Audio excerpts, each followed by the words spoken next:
Yes, there was screaming behind both.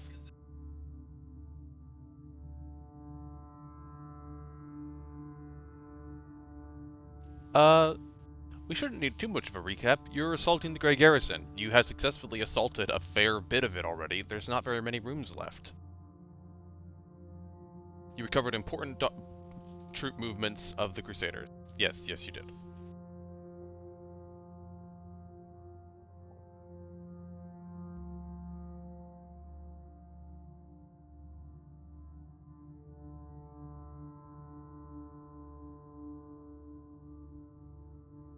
Yes, it's bunks. Am I coming through?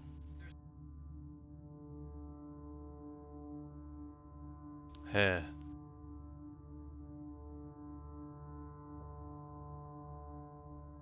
You're going for this door next?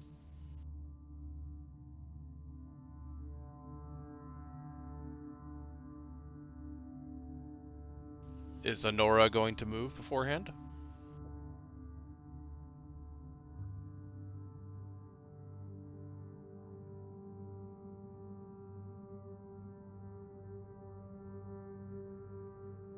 Opening the door.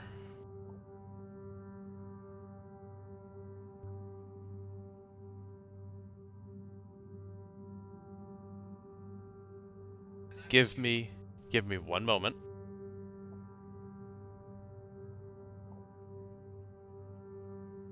One moment.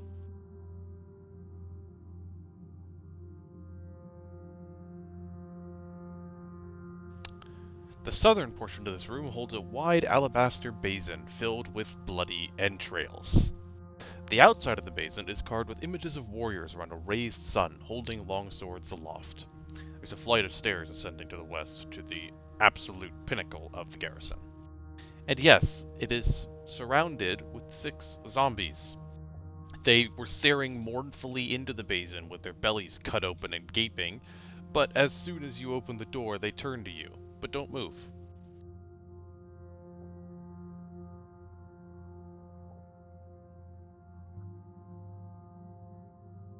I will note you are not in initiative.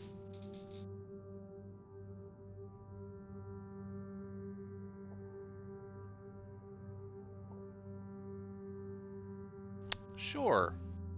Let me double check the rules on that.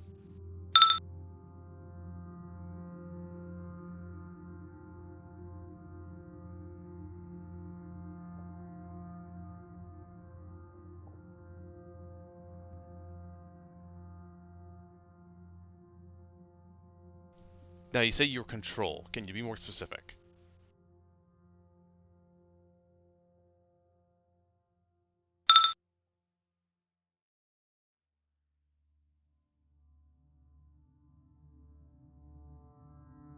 So you can control 4.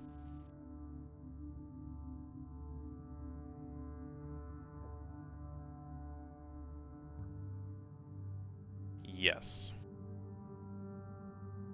Yes. Okay. So you said DC 15?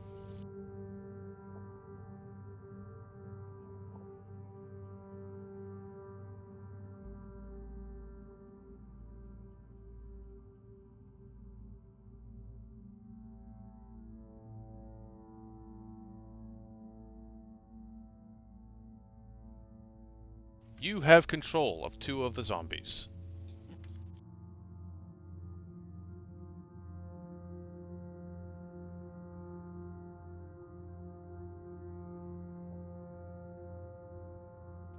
Can you compel them to speak? These are not intelligent.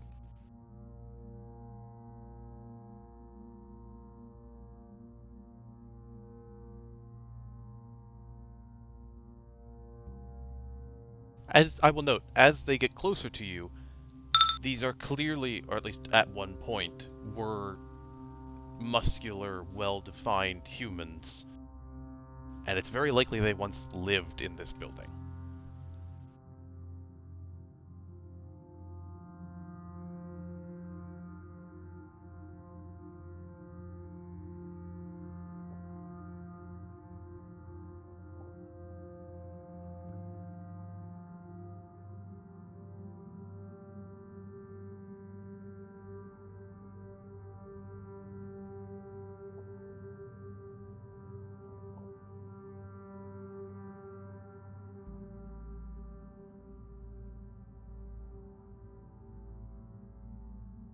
The moment Flower enters the room, all the zombies that are not under your control step towards her. Either have Flower back out or roll initiative. Okay.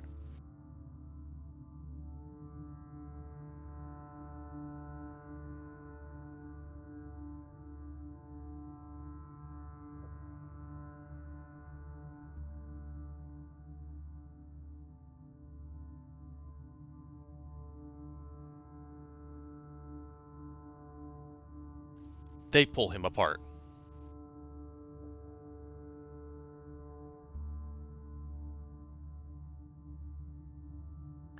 They wishbone the other zombie. It falls to the ground in pieces.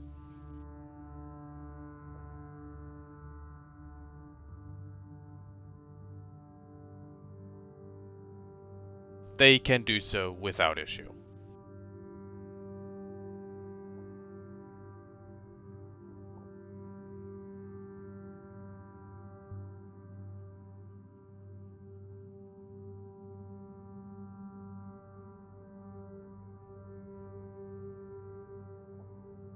Um,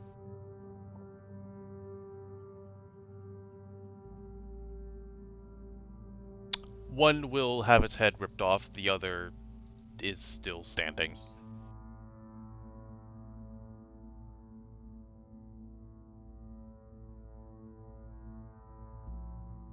Easy enough.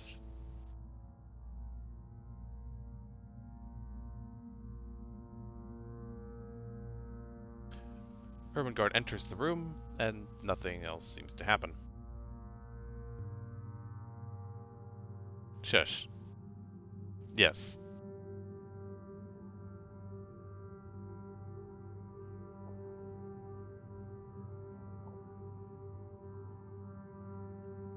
Full of entrails, yeah. Presumably the entrails of the zombies whose bellies are hanging open.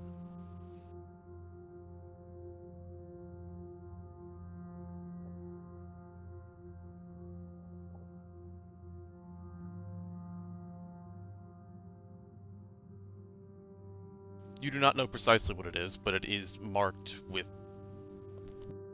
not explicitly symbols of Iamade, but of people praising the sun. Yep.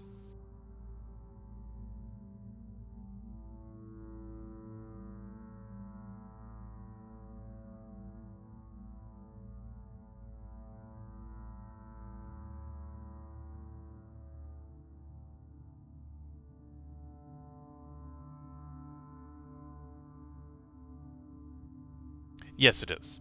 It seems very purposefully windowless walls. You haven't seen a lack of windows in other rooms. This one has none.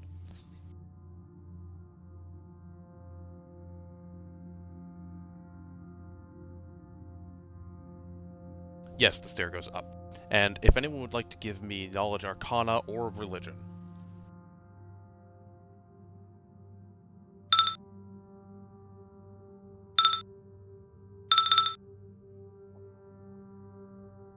Lortan, you and you alone are aware. This is a scrying pool.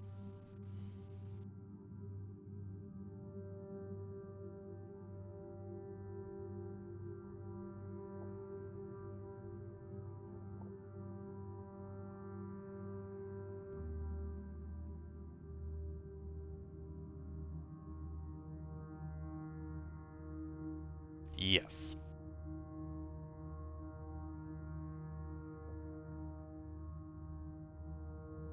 No, it's mostly just guts.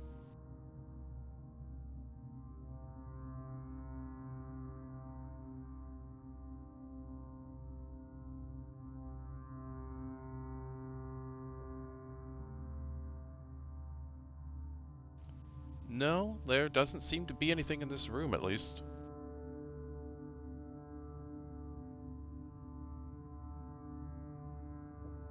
Uh, hmm.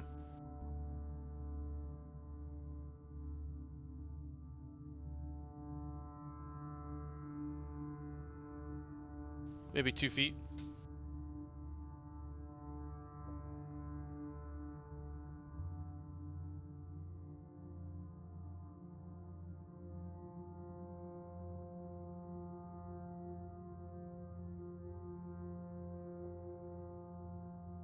Mostly the design and the placement. The reason there are no windows is not to interrupt those who would be scrying by the elements.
I assume you're just I assume you're just gonna have Flowers scoop out the guts in the efforts of checking if there's anything else in there.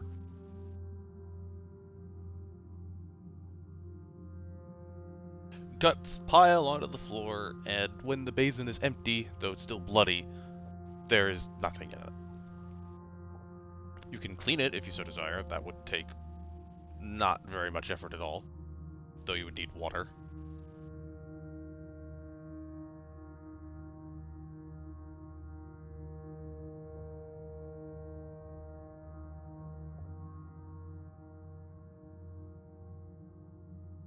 Create water, the most helpful spell.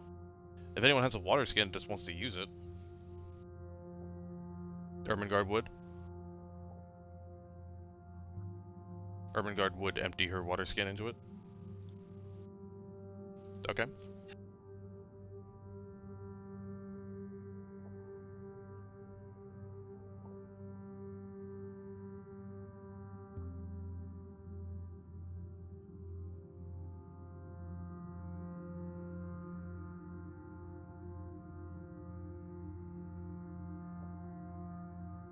Irabeth is here, of course.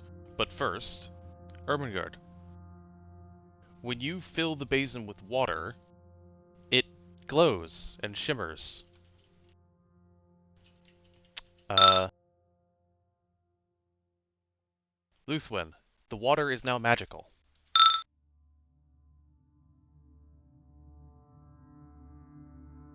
And those standing nearby can see an image appearing in it.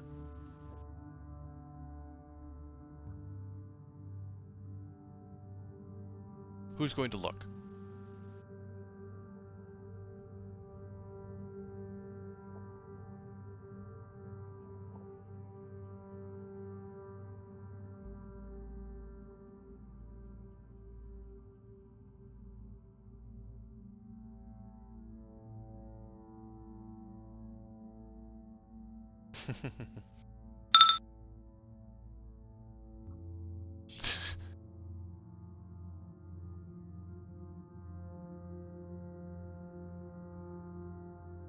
You see a circular room with a low stone pedestal in the middle of the chamber, holding an iron barbed cage, and within the cage is a chunk of softly glowing white stone. And nearby, peering into that cage, though she is just at the edge of your view and beyond it is blurry, is a woman. At least you think it's a woman.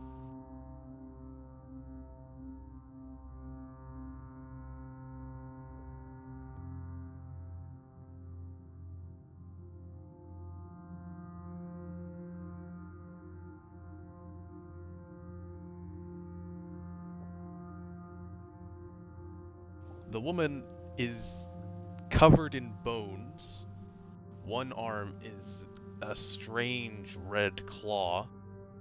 She wouldn't be out of place with the mongrel folk, but there's no way to tell if she is one. Red hair, carries a scythe.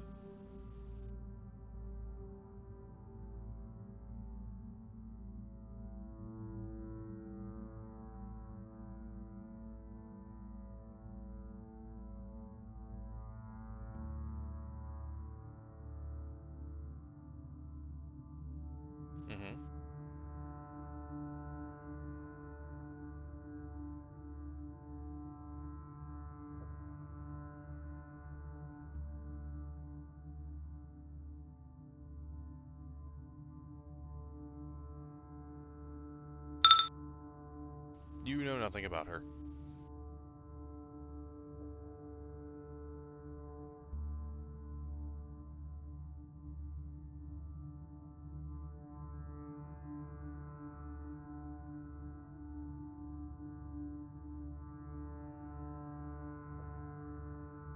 That is not where the wardstone was originally, but that is most definitely a fragment of the wardstone.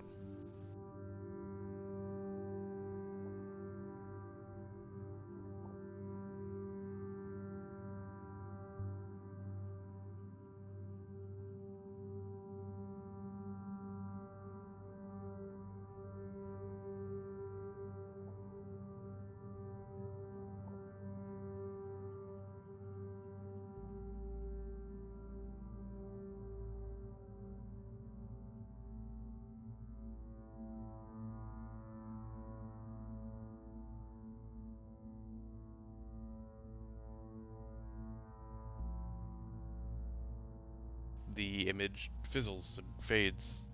The glow fades as well.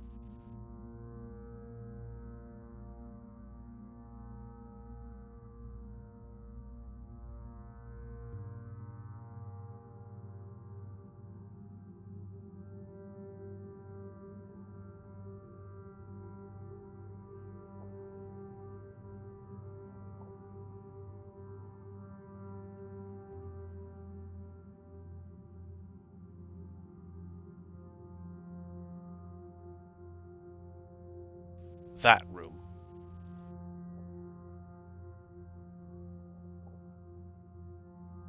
Yes, with a small antechamber.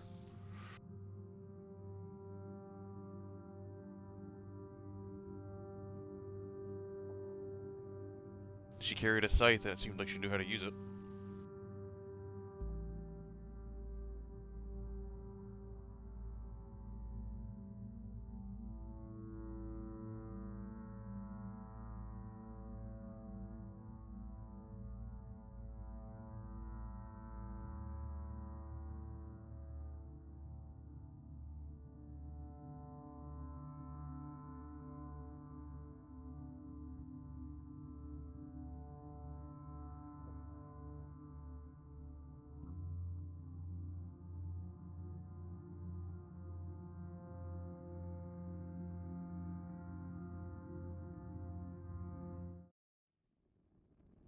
Okay, where are you sneaking to?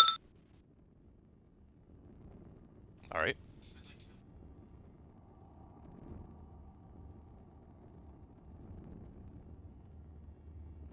Hmm?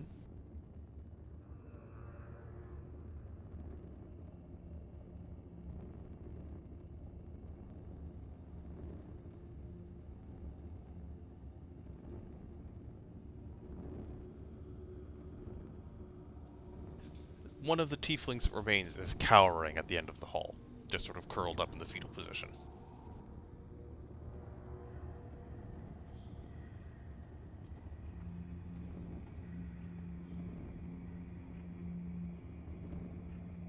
Ermengarde cannot currently see the tiefling,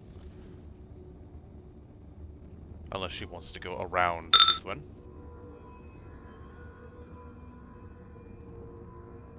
That is a very super dead tiefling.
Opening the door.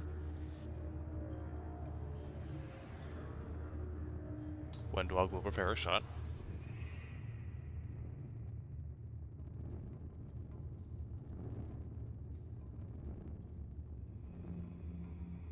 The door opens.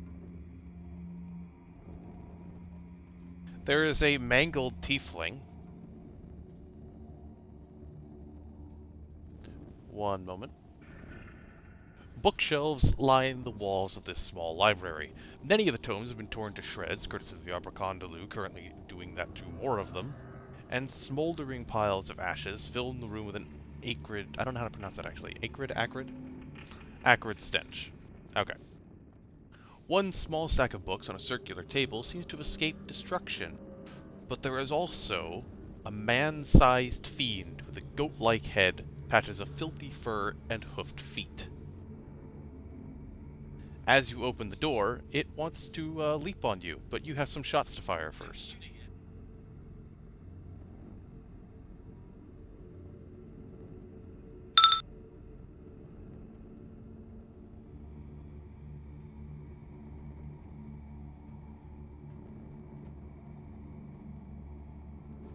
You have missed. Wendwog will fire, and also miss. Please roll initiative.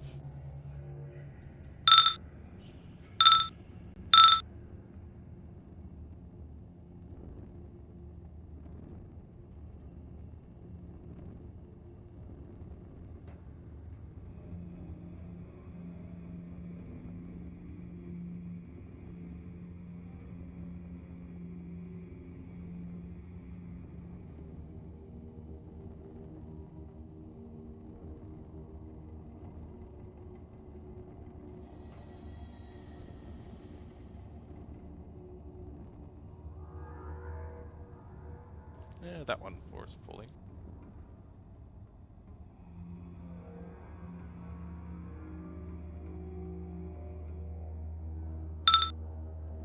Honora gets to go first. Imagine that.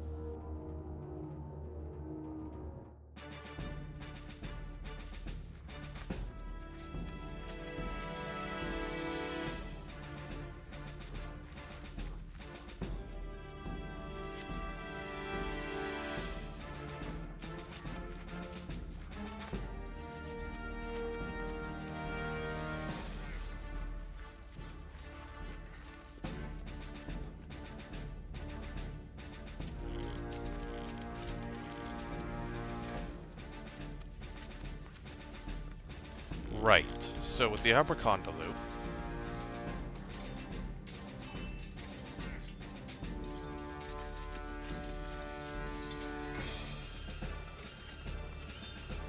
for the record, are you going to actually do anything with the mirror? Because just holding it is enough for an Abracondaloo to be distracted by it, but you can't attempt to, say, intimidate with it.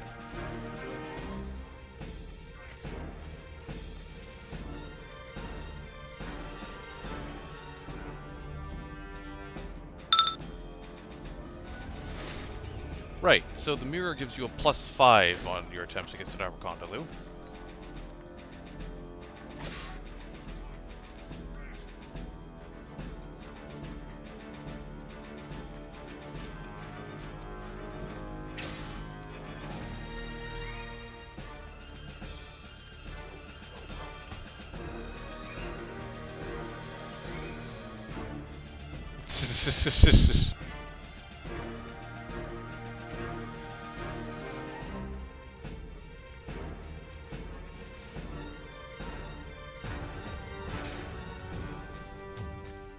The Abracondaloo shrinks back in fear and is shaken.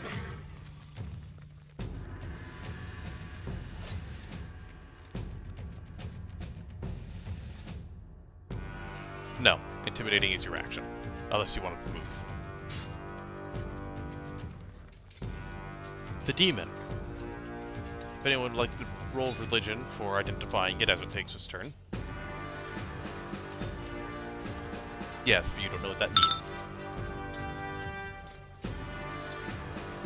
Yeah. Tazrak will be able to see some of it in just a moment, so I'll keep that roll.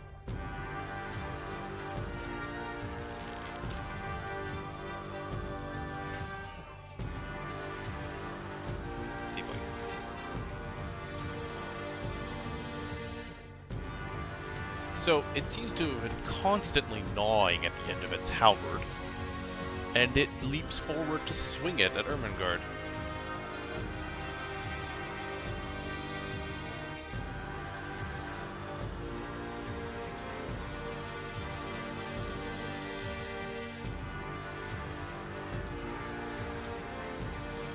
Well, let's see.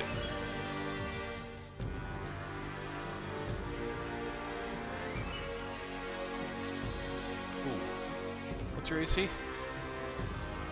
That'll hit. It's not a crit, though, barely.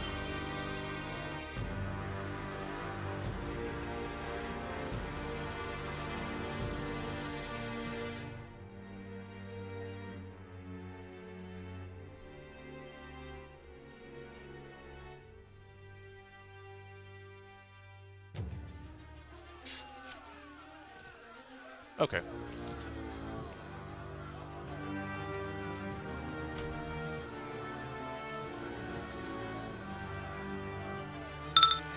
He chops into your chest, and please give me a fort save.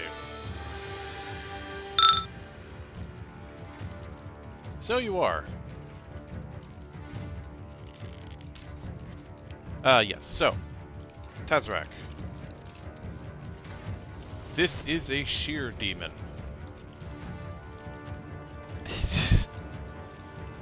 They are also known as spite demons. They're amongst the most violent and vile-tempered inhabitants of the Abyss. They're from the souls of mortals who either committed or framed others for heinous crimes. Acts that were committed for the sole purpose of petty retribution. They occupy one of the lowest orders. They're frontline infantry for demonic armies or guards for commanders. They're not very smart, but they are fairly cunning in combat. They like to jump around, charge into people, and hit people with their halberd that is not just poisoned, but diseased. So, yeah. Yes. They have resist, acid, cold, and fire. SR of 15. And a DR of 5 against cold iron, or except for cold iron, are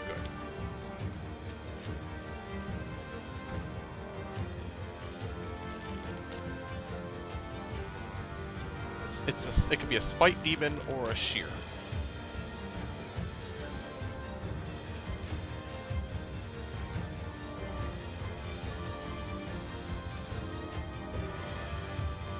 And speaking of, it's your turn.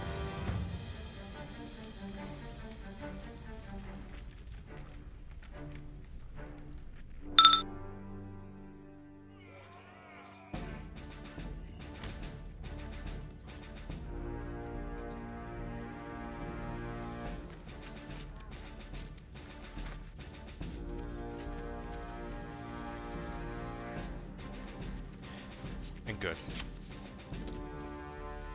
Yes. Yeah, it's Orc. It's Orc.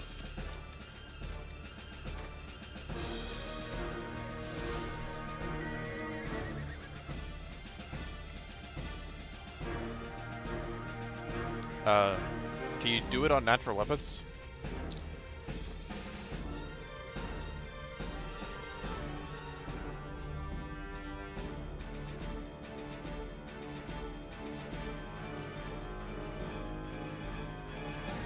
And that does what? Just lets them bypass the sort of DR?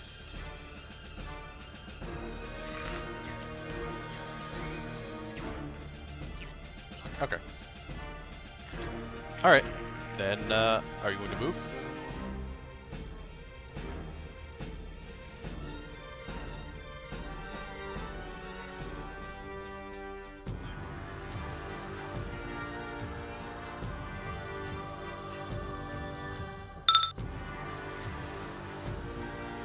Luthwen!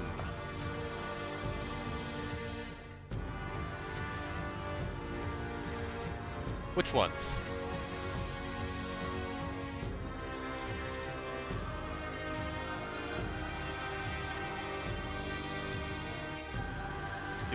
You only got one.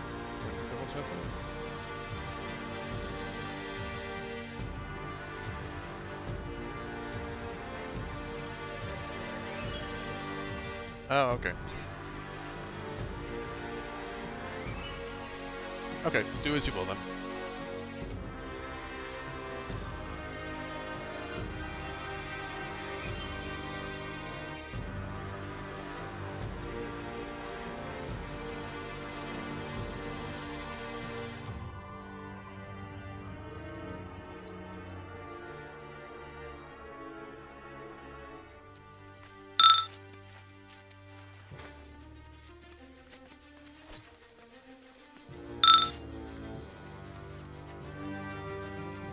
Are you using the Evil Outsider Bane arrows?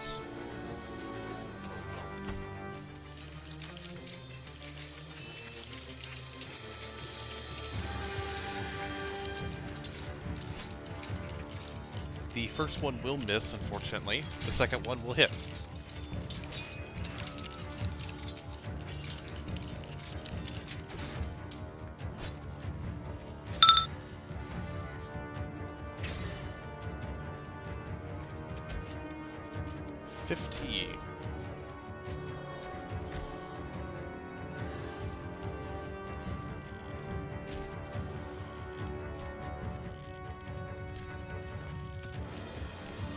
Okay.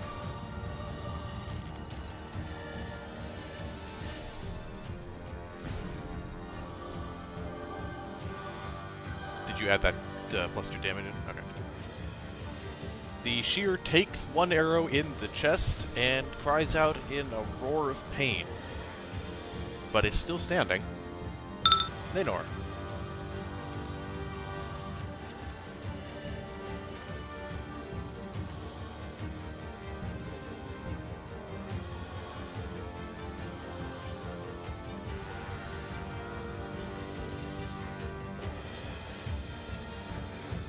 Oh, yes. One moment. Was the arrow you fired that missed destroyed? No.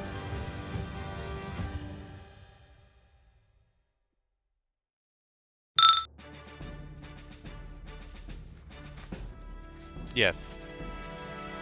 That is a failed intimidation. Lortan.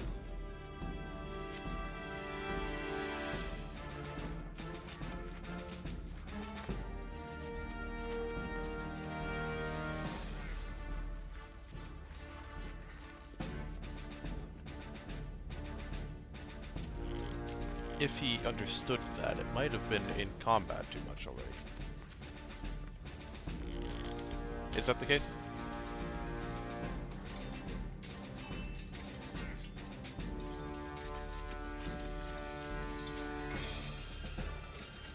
Yeah, no.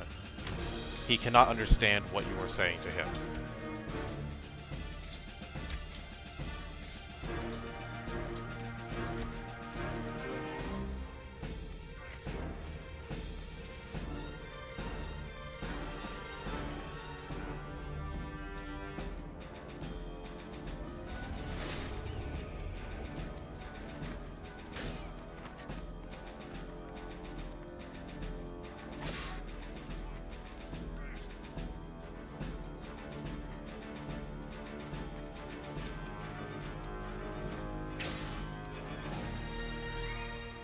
Soft cover. I think 4.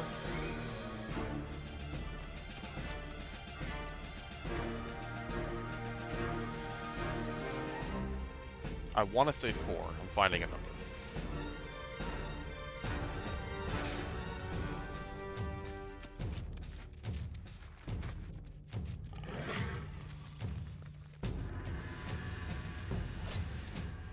Well, there you go then. It'd have a +4 to its AC.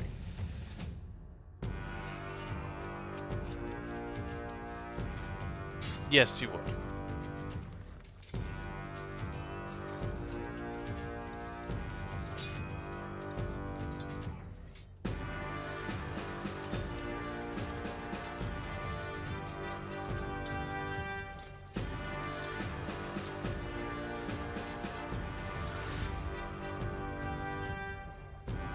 The dead and dismembered tiefling, yes.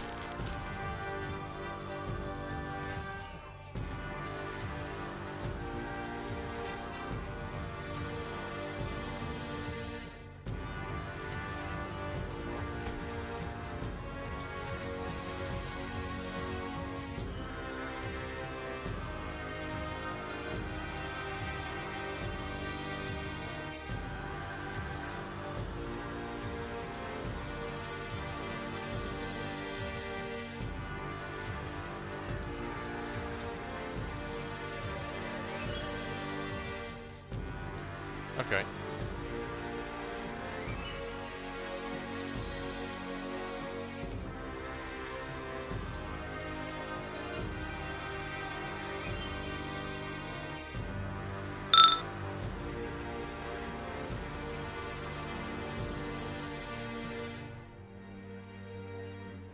Fire for everyone. Please roll me, spell penetration.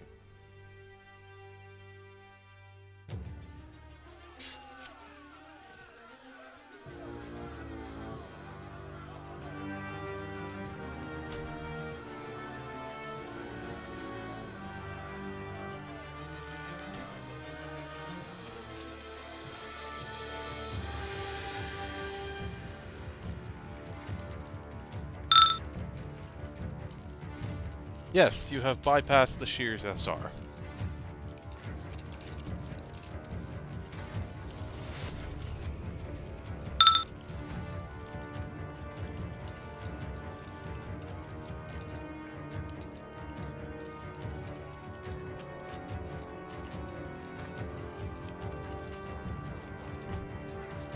That does not get through its fire resistance. The Shear shrugs off your fire. The Abracondolu also shrugs off your fire. Yes, the books do not. The books are on fire.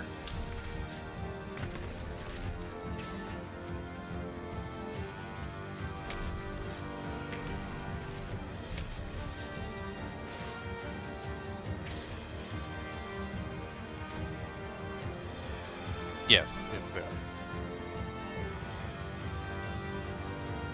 Just unfortunate with, resist fire temp. The Abracondolu is shaken, but will, still has to make a will save.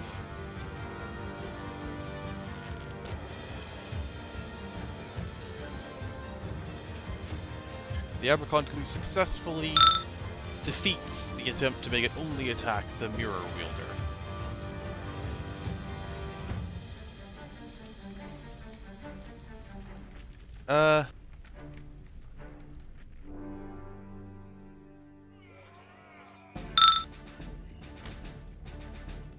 Yeah, the average would be beat by them. You have to roll well to get past it with your current damage. The Abracondolu will bite at Ermengarde.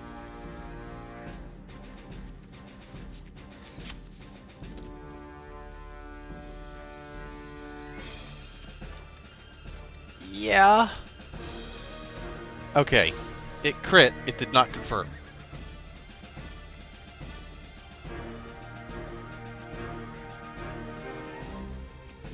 Yes, we'll get to that. Roll me a fort save, actually.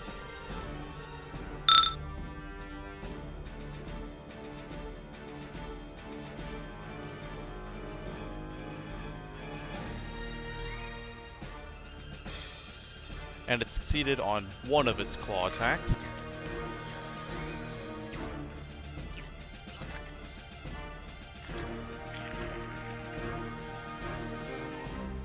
So it will bite and claw at Ermengarde.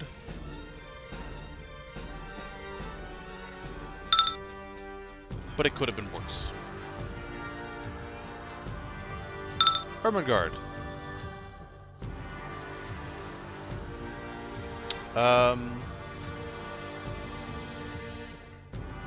Yeah, I'd say you can. It's a tight fit, but you can do it.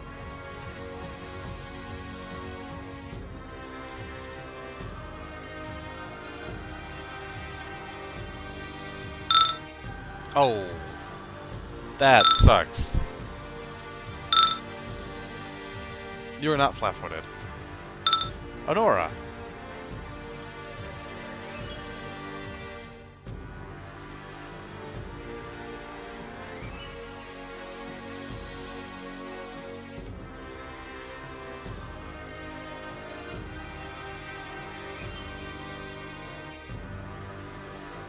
No. Also, Shaken is just a -2 on dice rolls. You still need to kill it.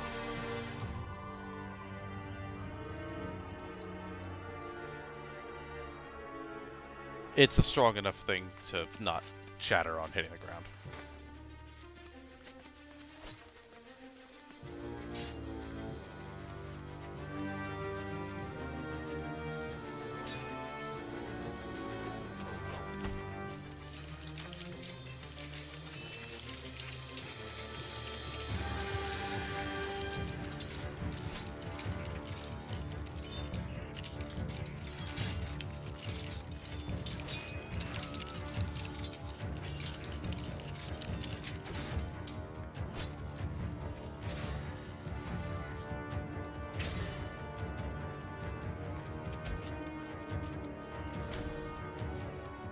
Yes! Always forget, because nobody actually orders them to do anything.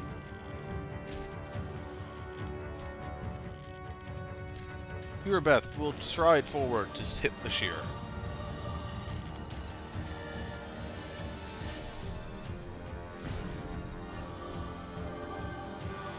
And yes, she has, her sword is cold iron anyway.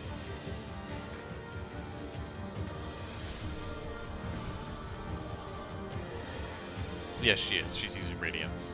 It is not anything more than a cold iron longsword for her, though, even as Paladin.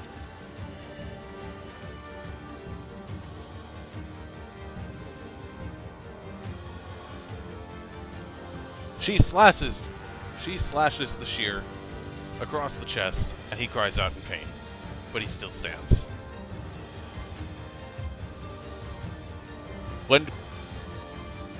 Windwalk will fire and miss. These things are harder to hit than you think. Anyway, Honora.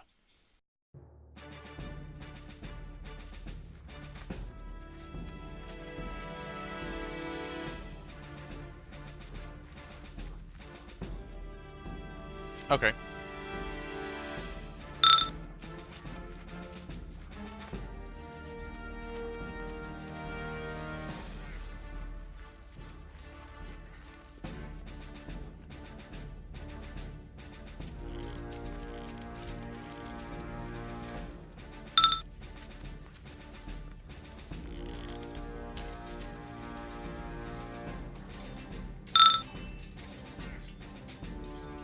Bam, bam.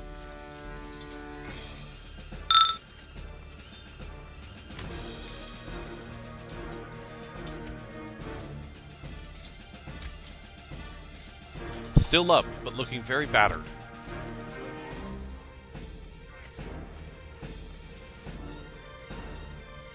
The shear, after having been stabbed by Irabeth, will turn and try to slash her instead of Ermengarde.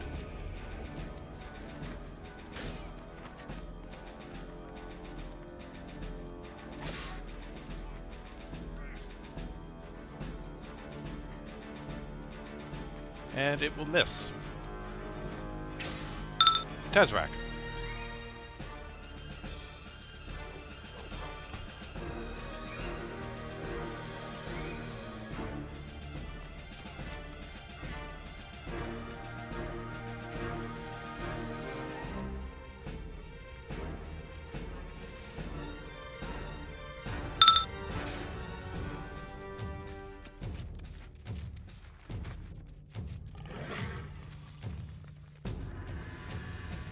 That will hit. Didn't we change that at one point to have the right showing you what the dice were? Oh no, wait, we just made it so it would reroll ones automatically. Right. Yeah, okay. And it needs to make a will save.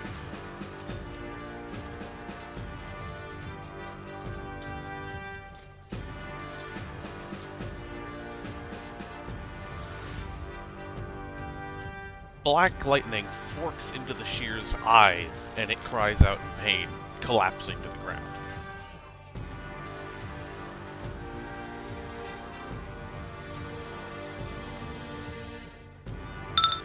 Luthwet.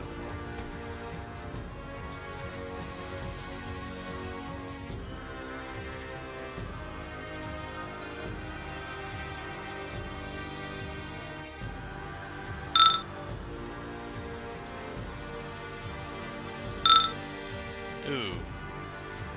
That is unfortunate.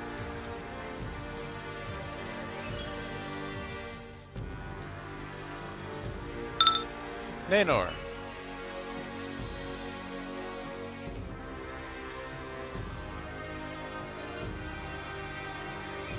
I can stand the shear. Though I was still taking AOO there.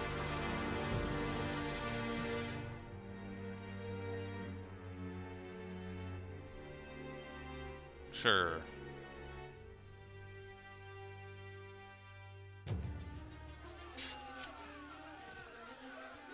Not a 20, but it's a 19.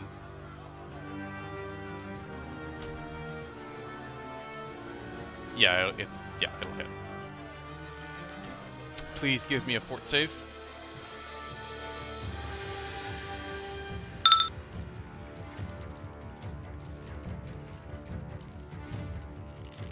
Nanor is okay in terms of fort save.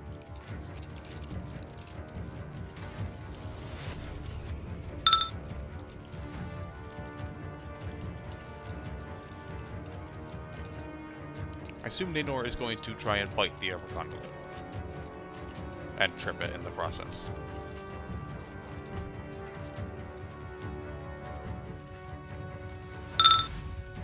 Ooh. Wait, you did first iterative. Just do it again. Well. That will not hit.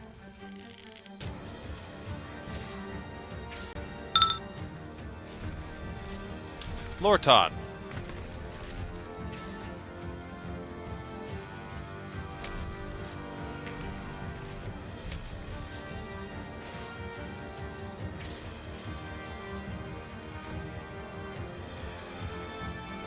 Okay. The Abracondaloo will 5-foot step and go away sheer.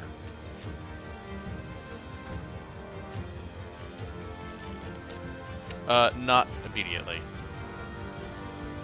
Not the rest of the day, but for a few rounds. Though actually, you went out of its line of sight, and it refreshes as soon as that happens, so it doesn't make a full save. Because now it can see you again.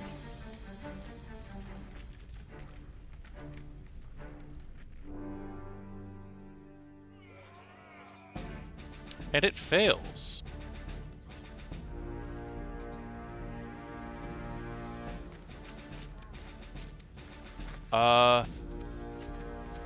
Yeah, it'll try and tumble through. This is not gonna go well for it.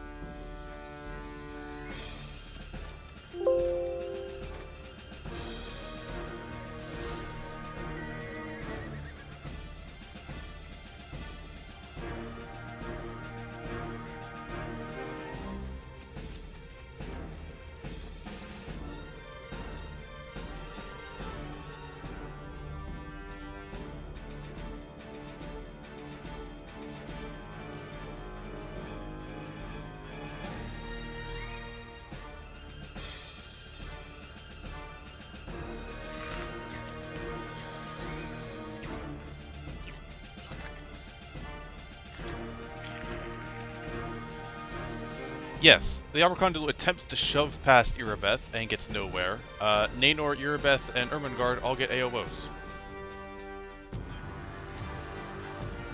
He will not. Oh. And Ermengarde will definitely hit.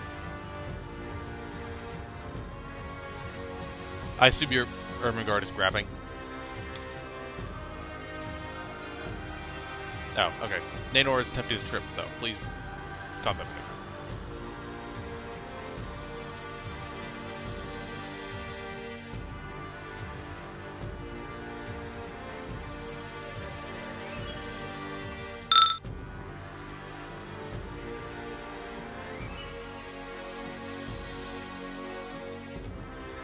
It will work because it is shaken.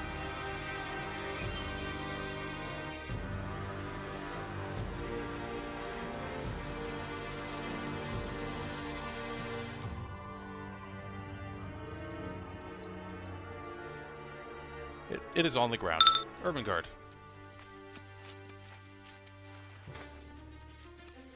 Punch it! No, your breath hit it and slashed. He's still alive.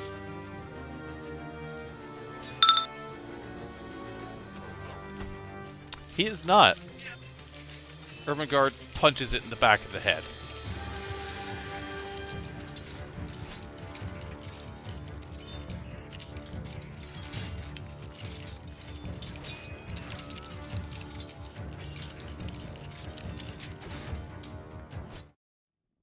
There you go.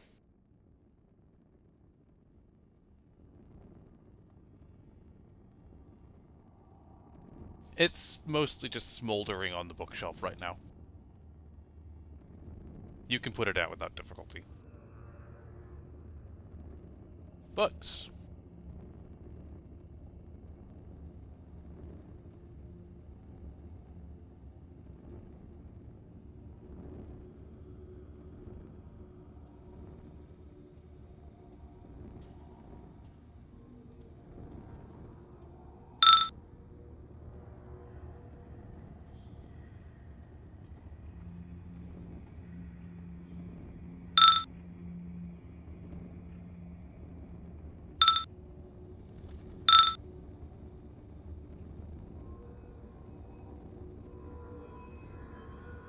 It was definitely a language, yes.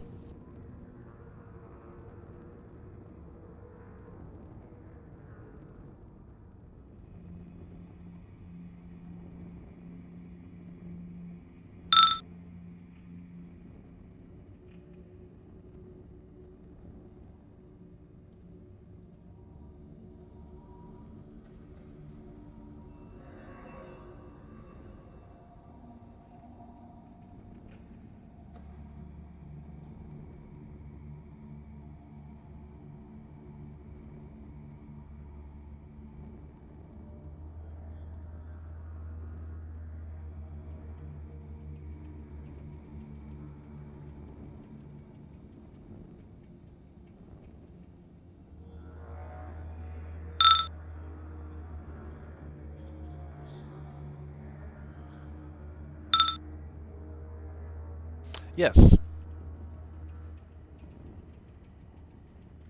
So, in the library, there is a small stack of books. Six of the books are history texts, tomes on geography, and tactical manual. They're probably worth some amount of gold if you want to have the cat take a look at them.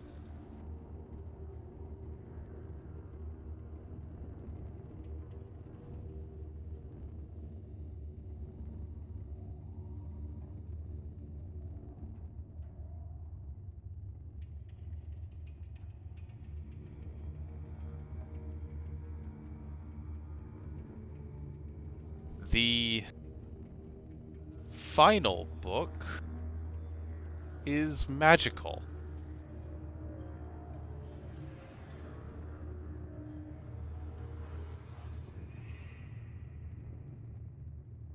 Uh-huh. But I assume people are going to try and identify it.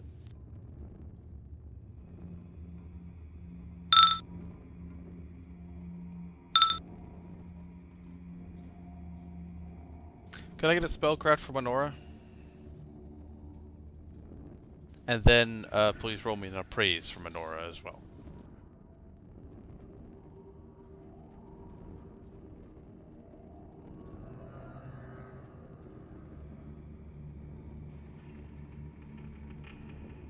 No, spellcraft.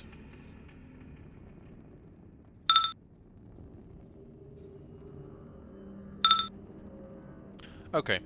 The two of you together can, get what this is. This is a heavy tome bound in blood-stained leather. It is a manual of war. It's worth 3,750 to sell. Because what it's for is that a fighter using it can study the manual to exchange one of their fighter bonus feats for a different feat.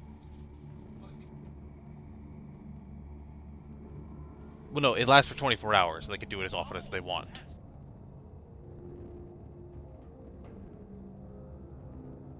Yeah. And elsewise, so someone mark that down. I assume you're taking it. The rest of those 6 books are worth 50 gold each, if you're going to take them.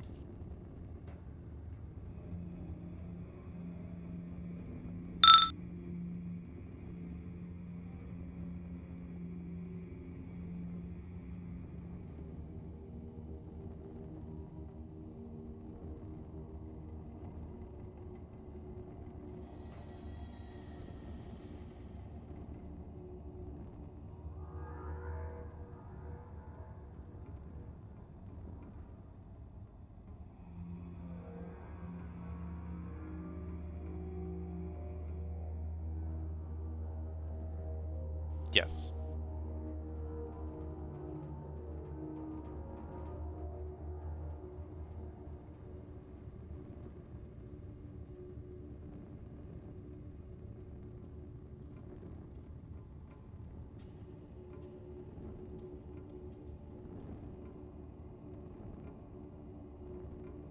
I assume then you're moving on, with maybe some healing going to Ermengarde.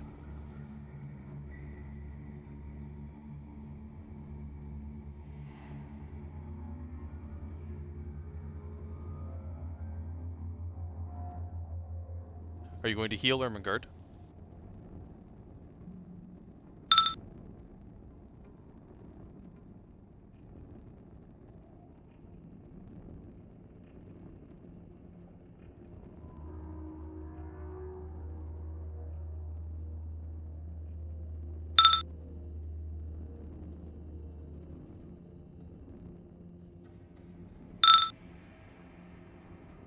She can. It's a question of whether you want her to save her lay on hands.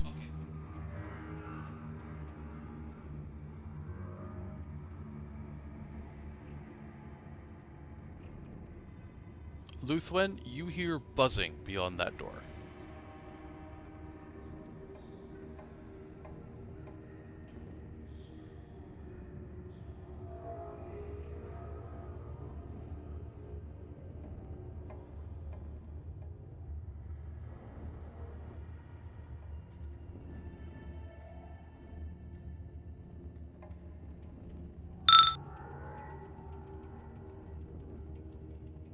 Opening the door.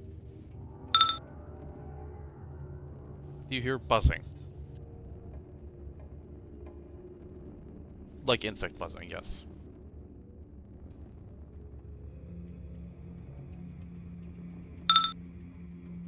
No, it most just dissolves into a buzzing noise.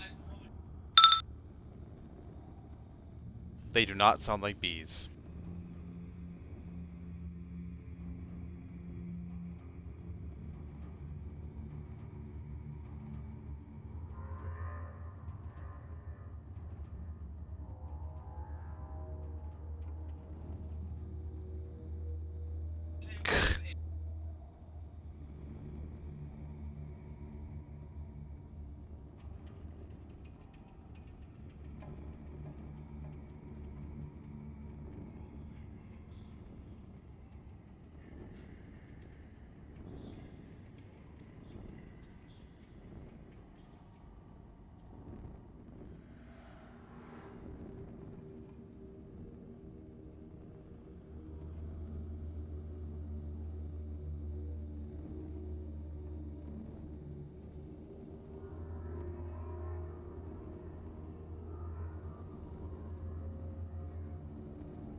While we wait, what do you call a dinosaur that takes care of its teeth? A flossiraptor.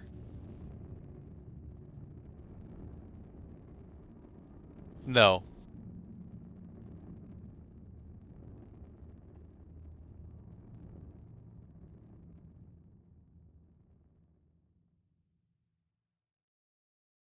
Really?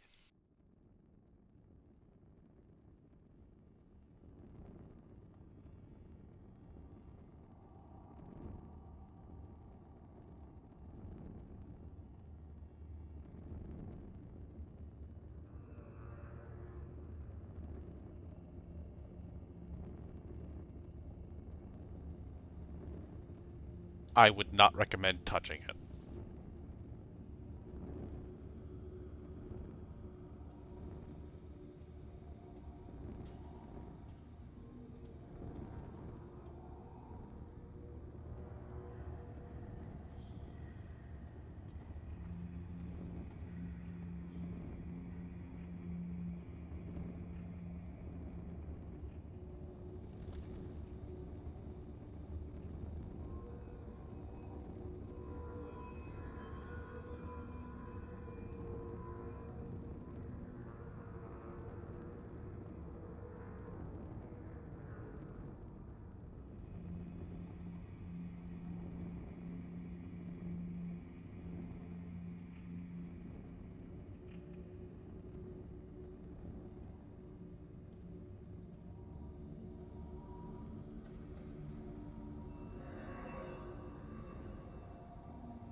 Do do do do do.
Testing. Yep.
Well, while we're waiting, anyone need any reminders on things that have happened?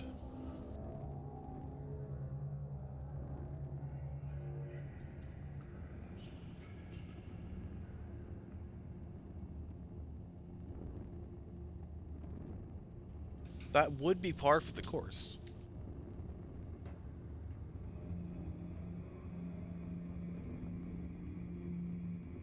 I don't find myself being super bored when we're playing, so I don't think so. Hmm.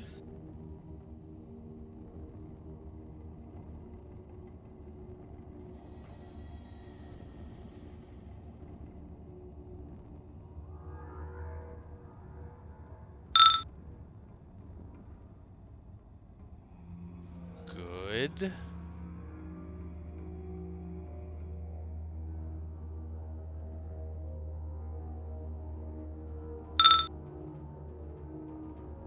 Indeed. You're also back for Skull Hat not being here.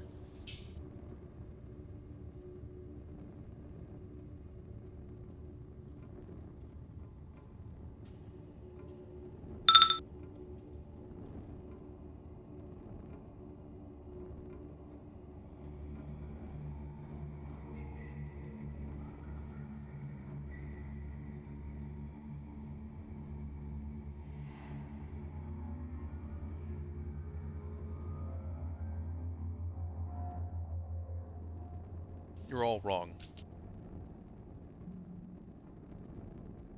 It's Jelly Pen. Oh.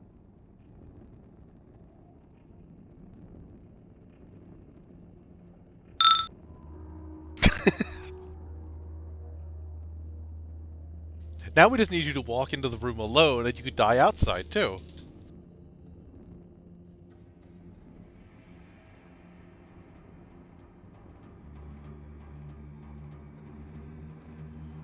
As soon as Skull Hat returns, we're ready to go.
Anyone got some show tunes to sing?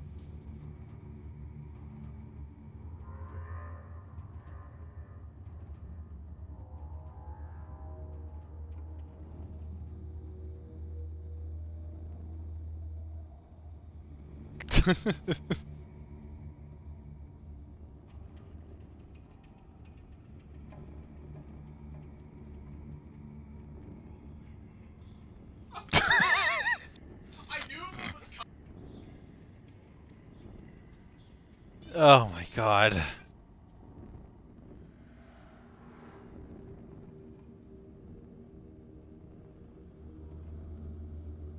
God damn it.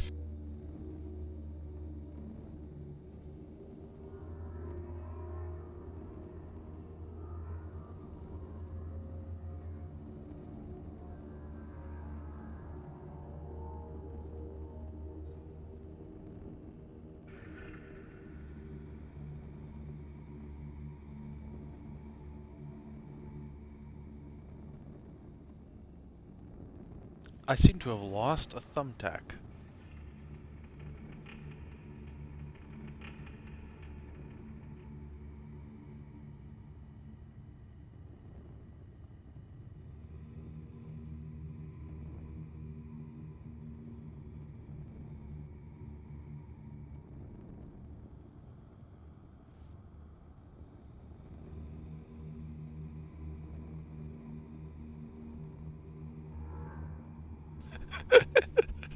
Oh my god.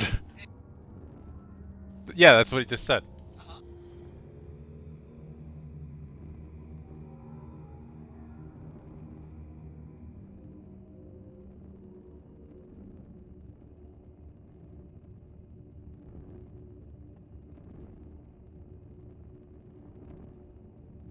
Oh, god damn it.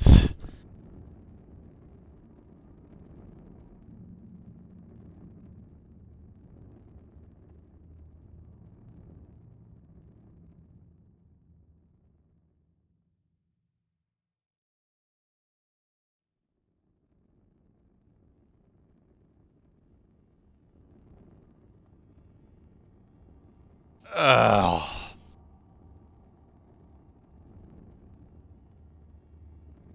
Ermengarde, please open the door.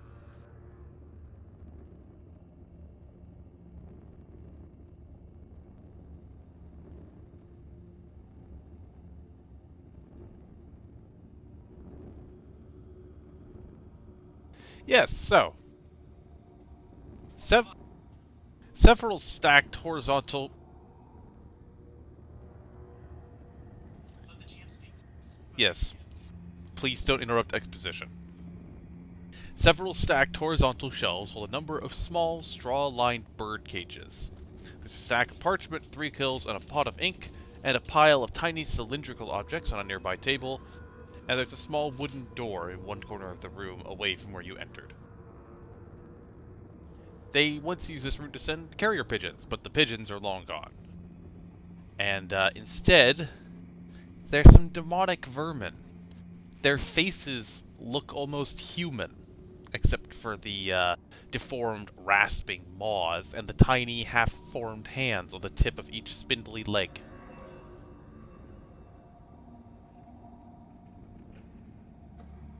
Fire away.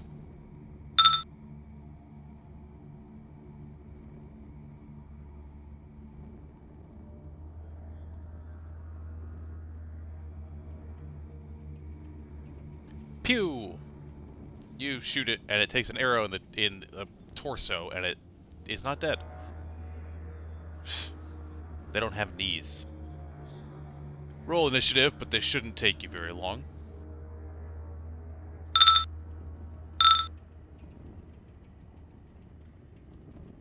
Yes, they are.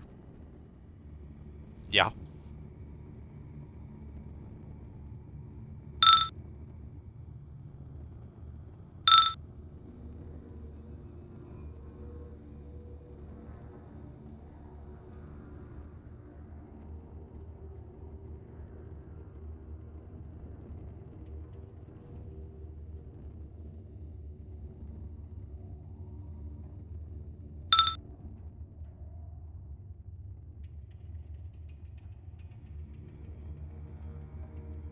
Yeah, you're fine. Lithwen.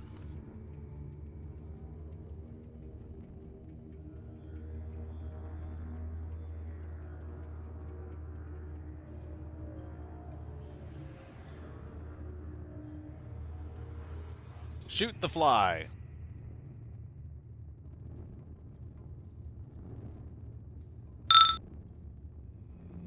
It is dead.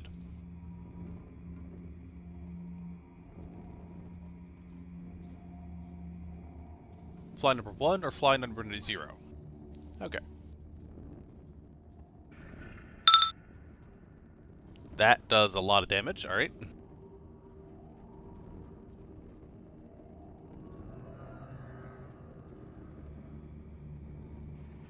Nanor.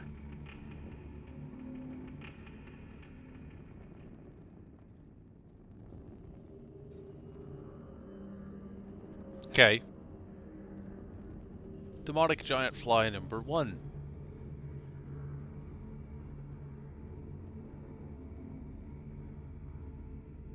We'll buzz on forward.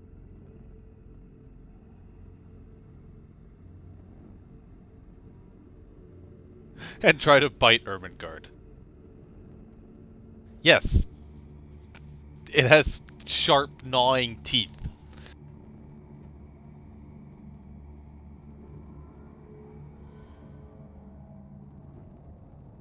Yes. And also, you see the picture? Below those giant fly eyes on the underside of his head is a human face, but with those teeth. Yep, it misses you. Congrats. Honora.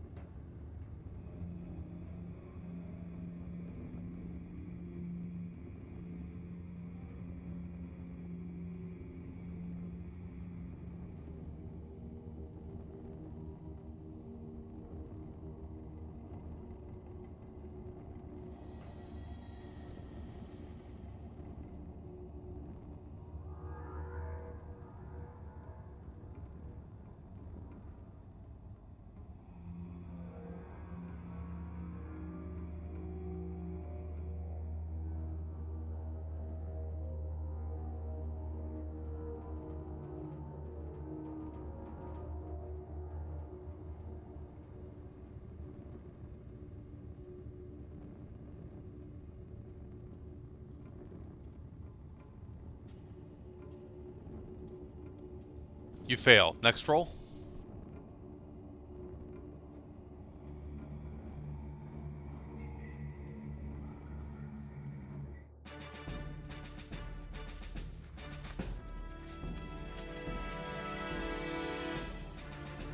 You cannot from where you are.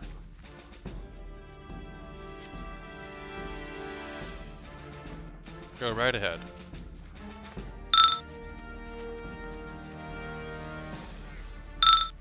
It dies.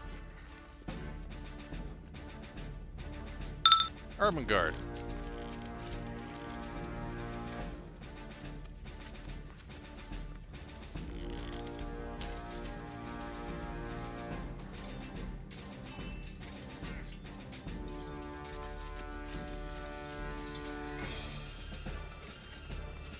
Sure.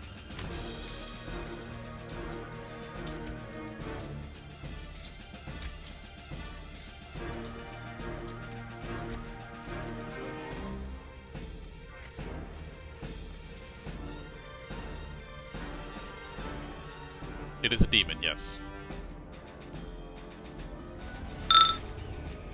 You grab the fly. It squirms and leaves brown, sticky fluid all over the front of you as it tries to wriggle out of your grasp.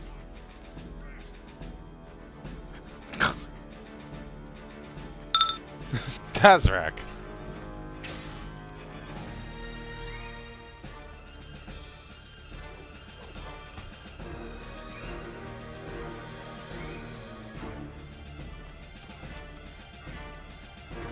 Yes, just grab it. Skull hat?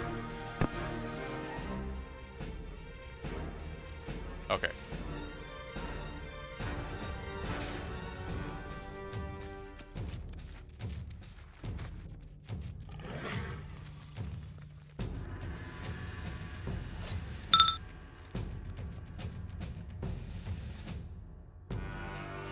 What would you like to know? Pretty much, yeah. No.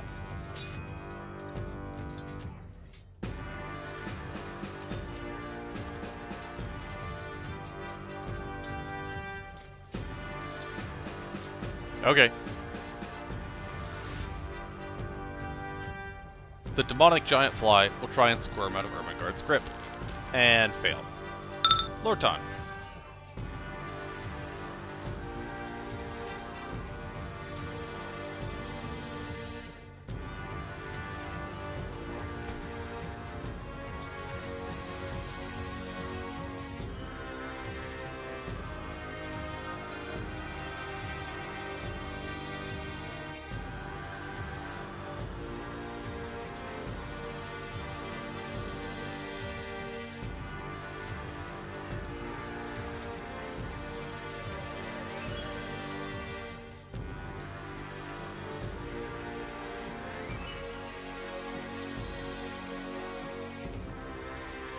Looking for confirmation from Taya that he is here.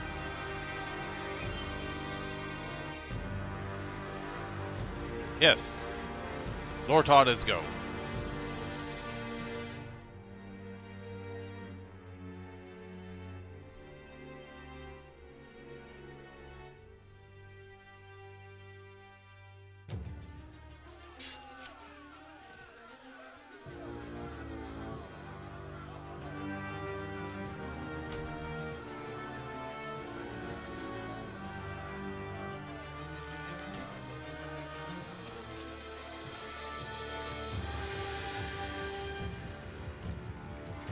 They are both dead. They've been arrowed and punched and yeah.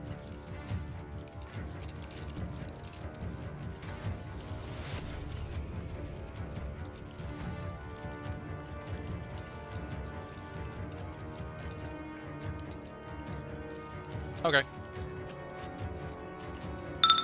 Luthwen. No, actually, wait. Wendwog moves up.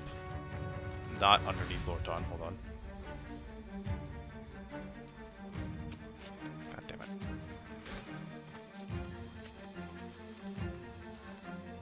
Yes, Wendwog will fire at the fly. The fly is dead. They were flies. I mean.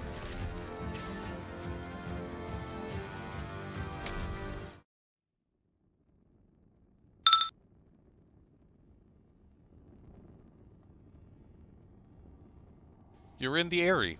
They sent messages from here. That door to the side seems to be where that window you saw was that you could have climbed in through, had you chosen to.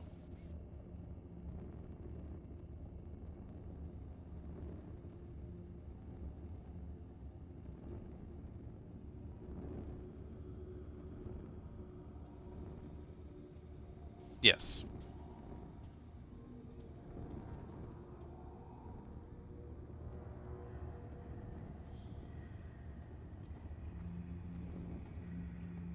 It's just a small room to send the carrier pigeons on their way.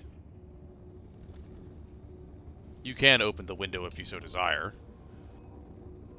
You can open the window.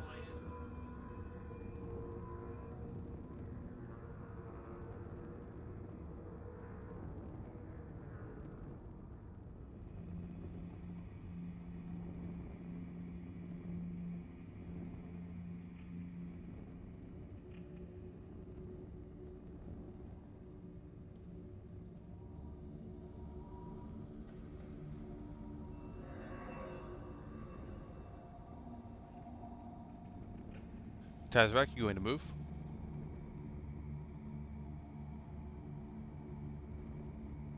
No.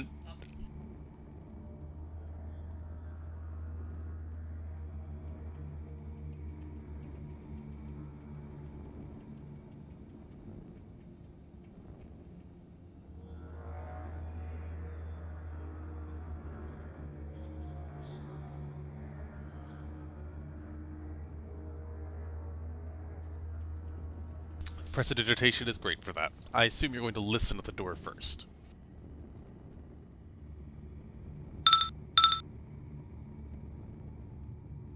You hear chomping and chewing. Yes, it is.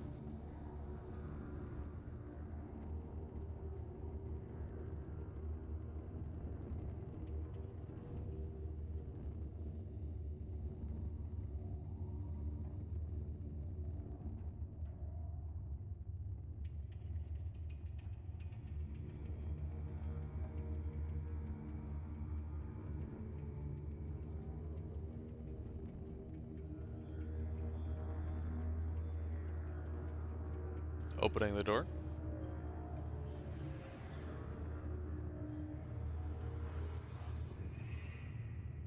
Opening the door.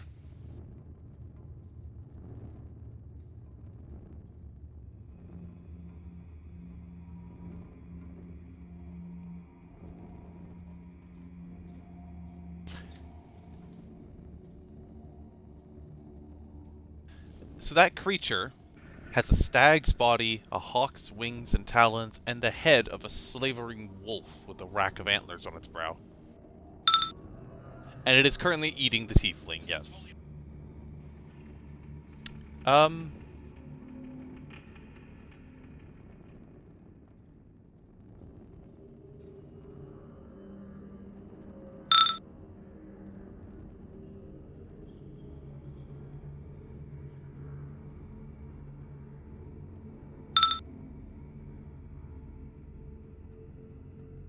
no, I need Knowledge Arcana, actually.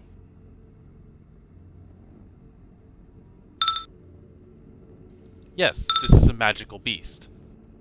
Both Honora and Luthwin are aware. This is a Periton.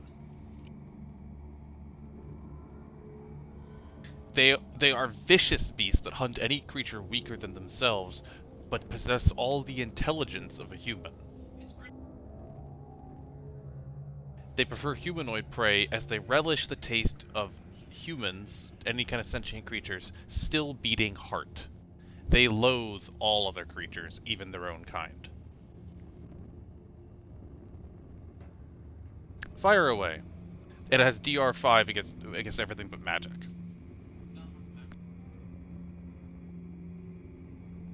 Fire away. That'll hit. Yes, she does.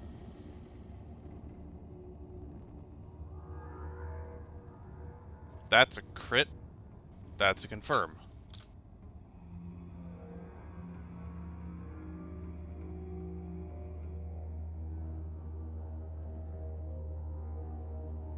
It is not dead, but that definitely hurt. Roll initiative.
The Periton makes its save, but is struck by Black Lightning and cries out in anger. Still up. So, Periton.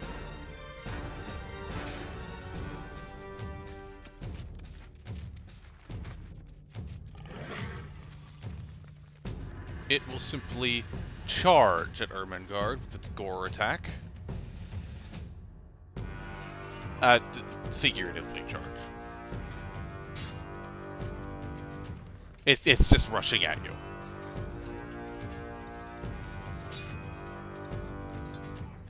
Oh boy, that's a crit and a confirm. Oh boy. Oh boy. It does have an ability called Horrific Critical.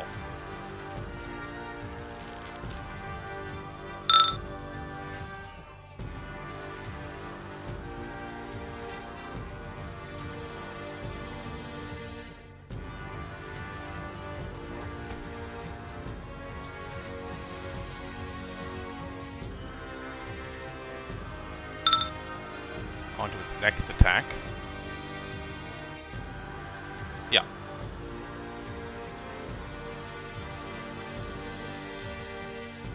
No, actually, that's all of its attacks. It could have done more, though. Lord Don.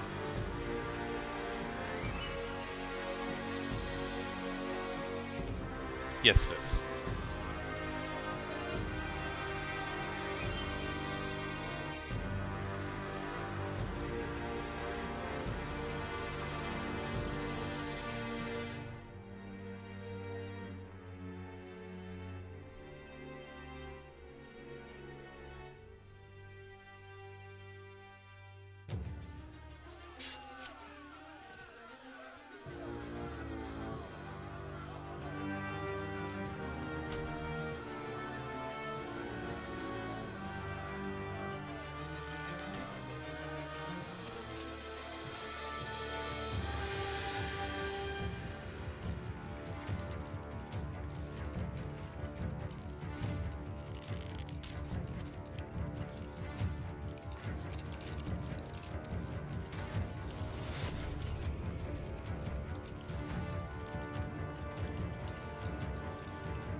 Sure.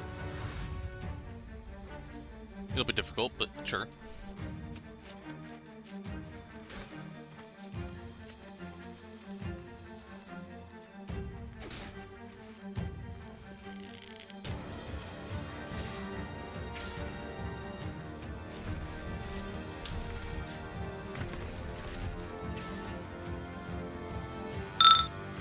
Well, okay. That's unfortunate, but happens. Ermengarde. You're gonna grab it and not punch it? Okay.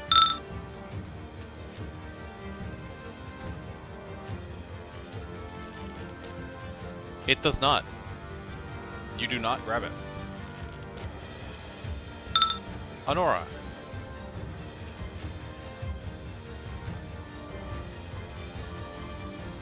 Sure.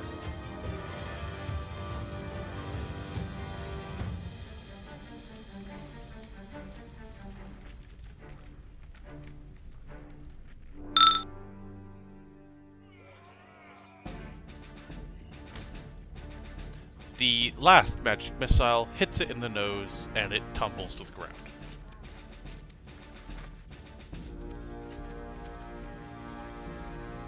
It is not dead, though.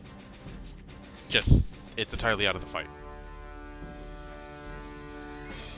Very wounded because of that crit arrow.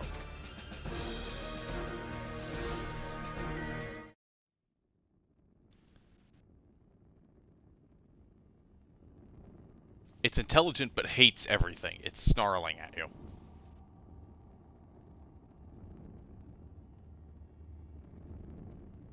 Kaylee has stepped away to use the bathroom, so...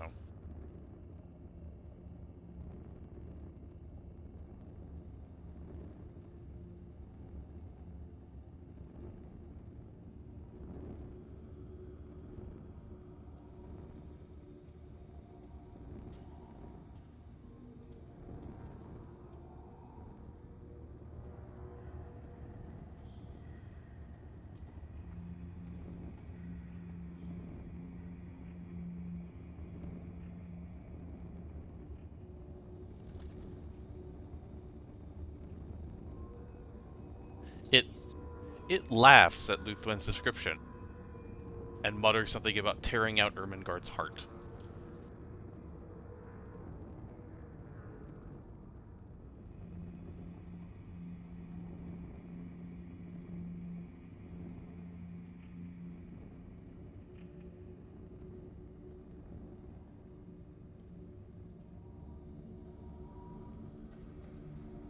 It just snarls at you.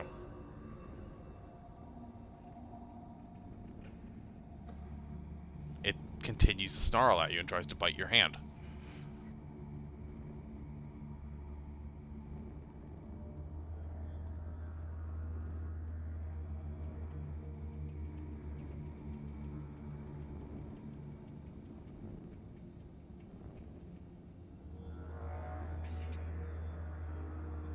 It just laughs at all of you again.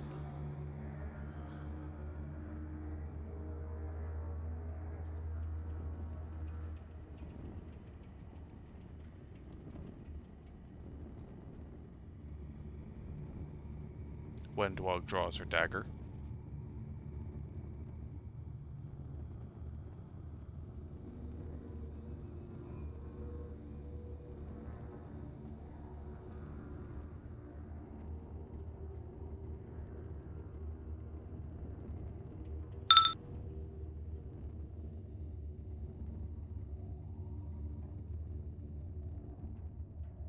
It laughs at you again, and Wendwog stabs it in the throat. There is no diplomacying with this. It hates your guts, just like it hates everything's guts. It's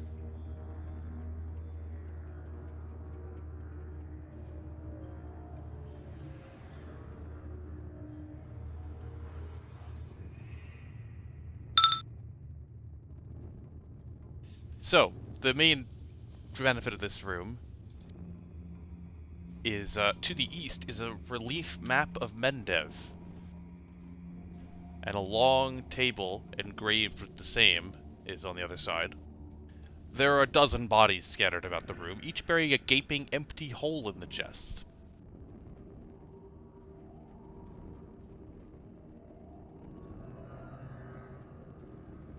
Yes.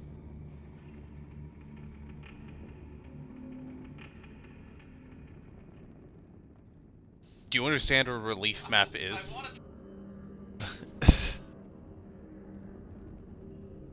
No. No, mostly because their faces have been clawed to scraps.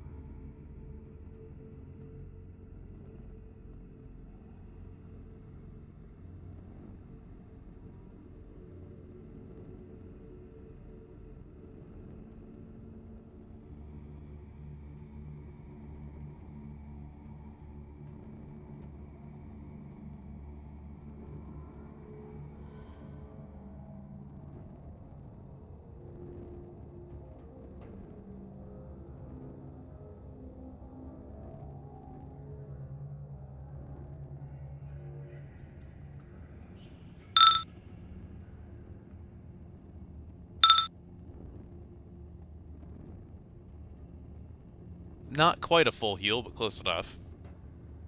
Since she takes away one.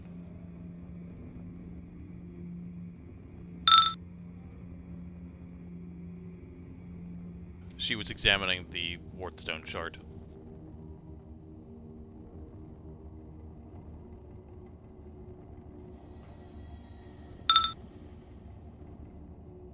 Yes.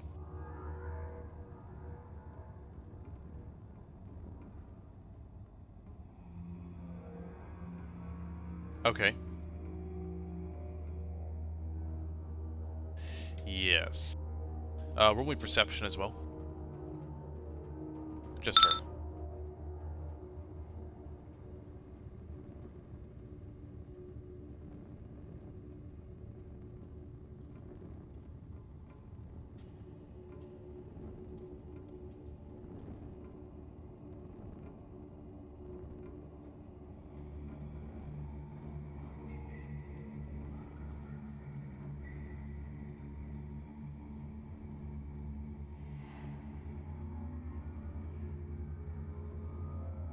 She hears heavy breathing and large footfalls. And then it's a roar as something that's up there identifies her approaching closer, regardless of her stealth. Are you going to call the rest of your fellows up? Yeah. In what order are you ascending the stairs? In what order are you ascending the stairs?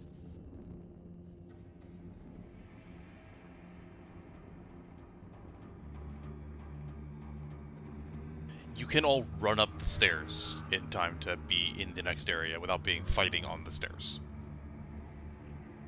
Who do you want in front is what I'm asking. You're gonna have enough for 2 or 3 people in front.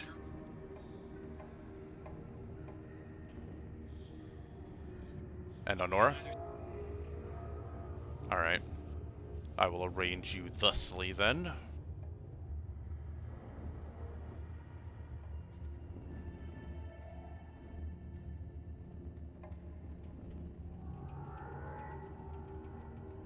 That'll work. Uh, yes. Well, that should work just fine. You ascend the stairs quickly. Firstly, you will see the room.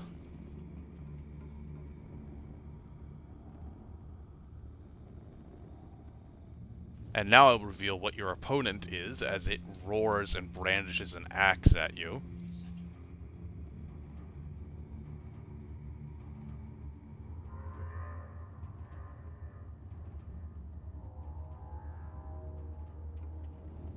Roll initiative! Guys,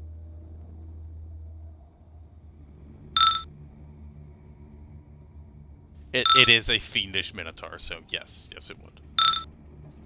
You don't need any kind of hints to realize that. One moment.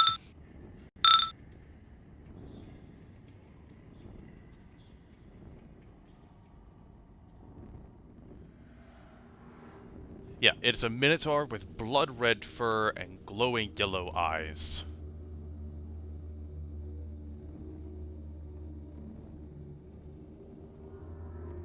As it sees you,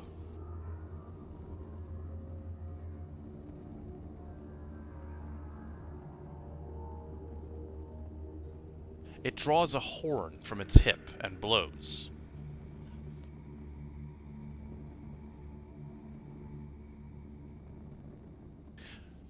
If anyone would like to give me... Actually, Luthwen can give me Spellcraft, because of always having Detect Magic running. You do not know.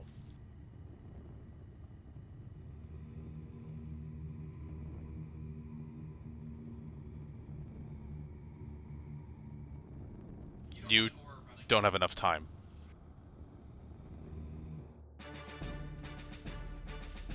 So, what's his initiative? It's not a very fast creature.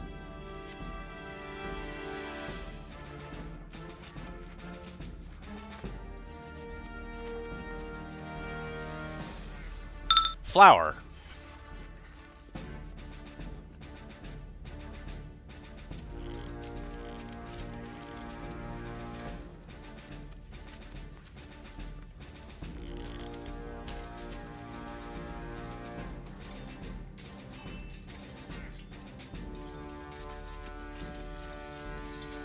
Aggressive flowering.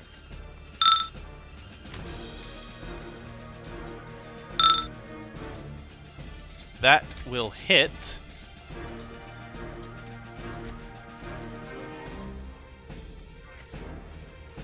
Flower currently has a +1 Morningstar, yeah? Yeah, okay.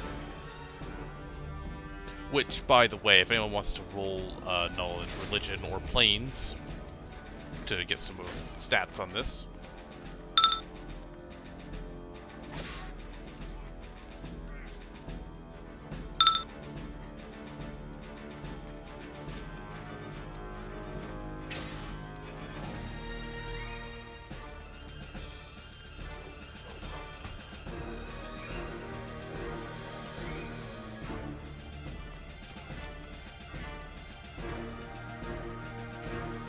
Lorton.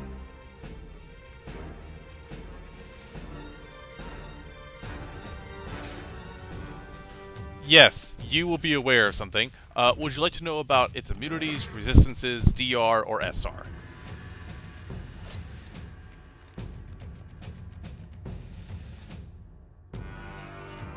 It is immune to poison.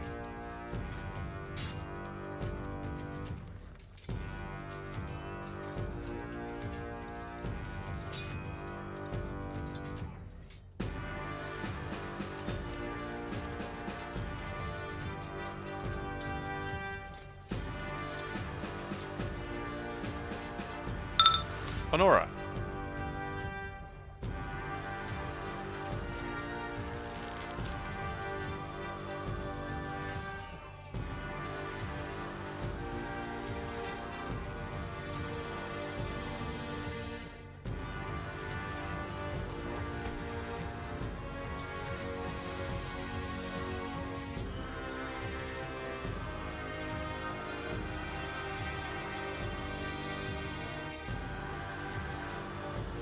Yes, yes, you do.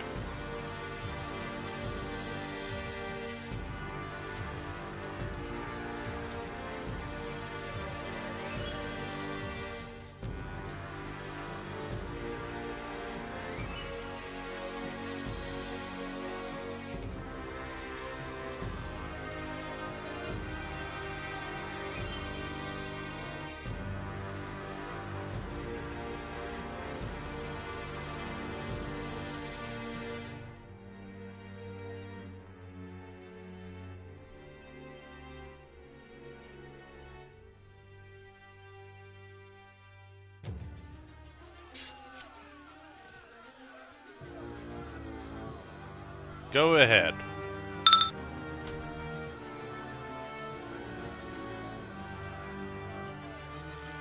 That'll hit.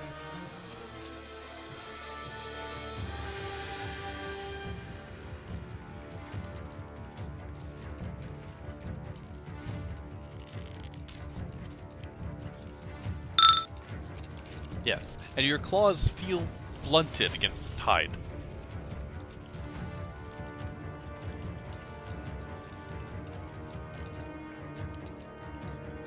The Minotaur does not like that it has been hit in the knees by a mace. It will turn to Flower.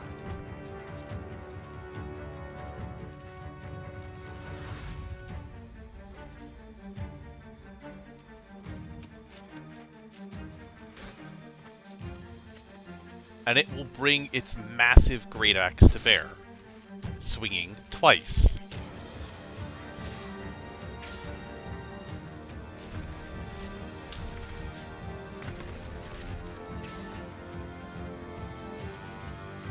It will succeed against Flower's AC.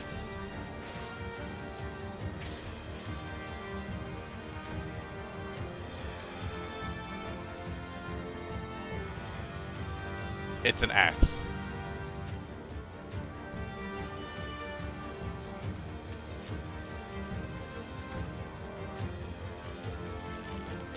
How much is it?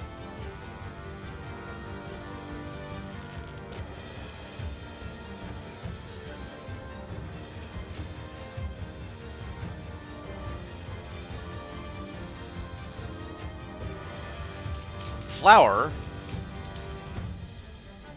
collapses. But yeah, that's a discussion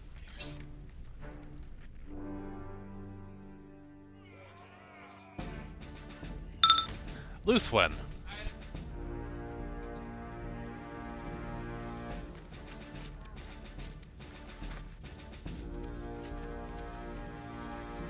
Good, a single shot, yep.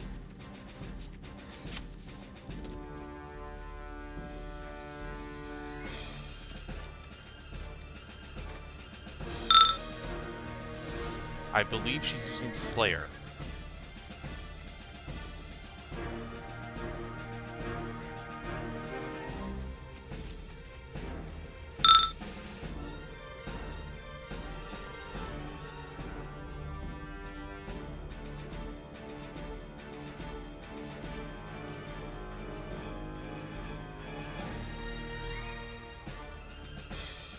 You will hit. 20.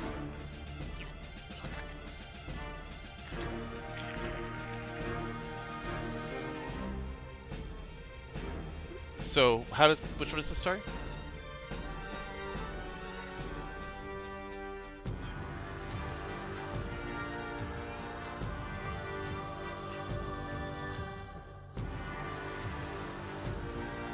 And if it passes?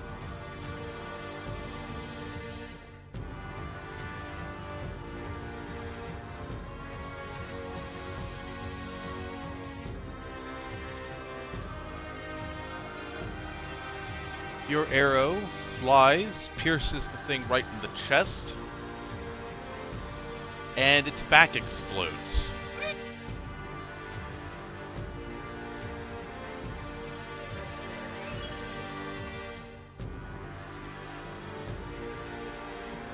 You killed it when it had 43 HP remaining.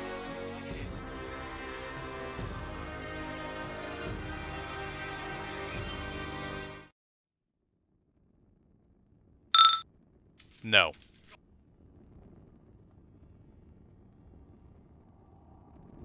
Yeah, for you to successfully grapple it, it would require you to roll above average, I'll tell you that much.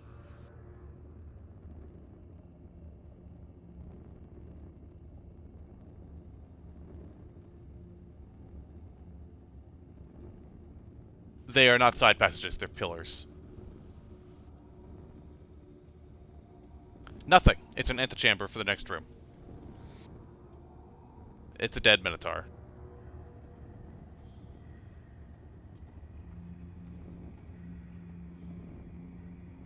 I assume you're going to check if the Minotaur has anything on it. Yes.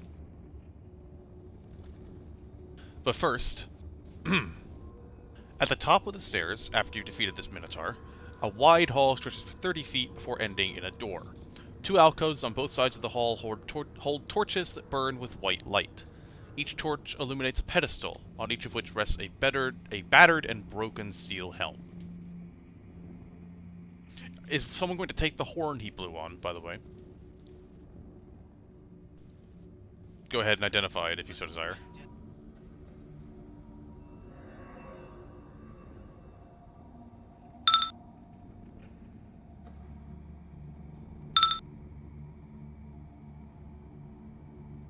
It is a horn of battle clarity.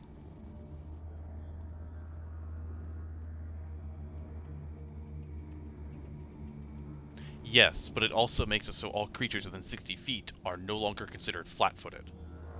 That's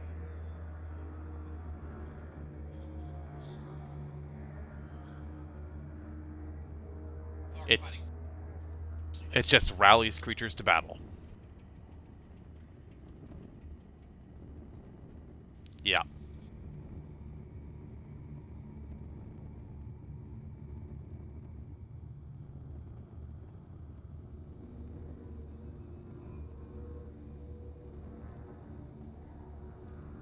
It's it is normal in terms of them just being one second. They're normal for this place. And Irabeth will say as much. Uh He carries a collection of 6 ivory figurines in a belt pouch. Each one depicts a nude humanoid woman with disturbing animalistic features.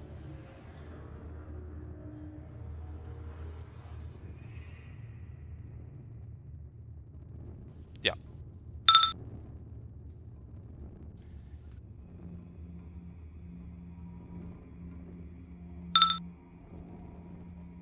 Roll of praise.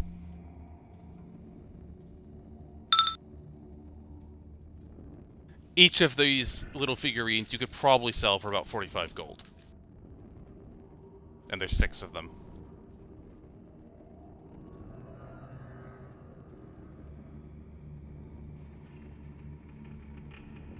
Yes, and Irabeth will look at them sadly. These were the helms of the first 2 crusaders to die in the First Crusade. They were not destroyed like this.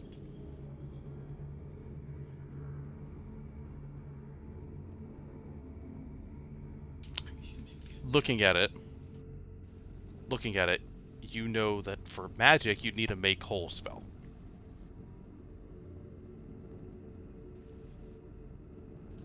Or 8 hours of work in a forge.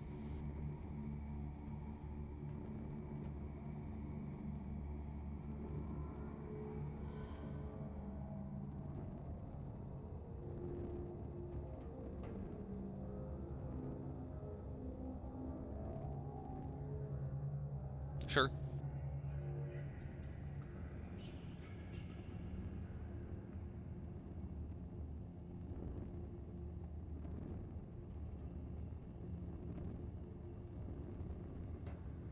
Yeah.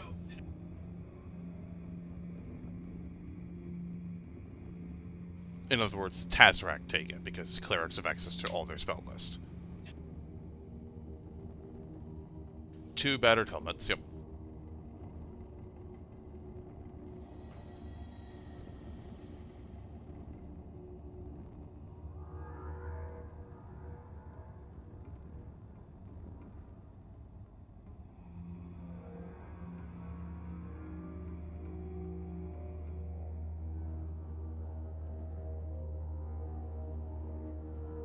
I'm just moving people forward.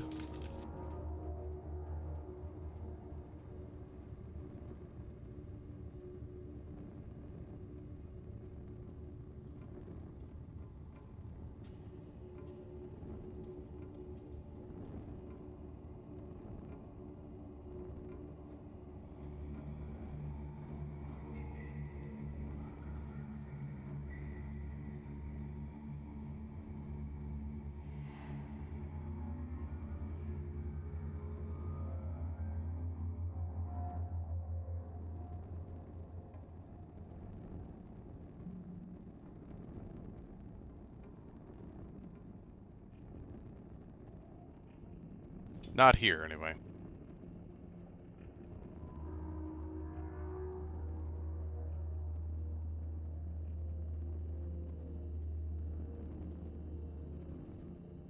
I don't think he can do it right now.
Sure.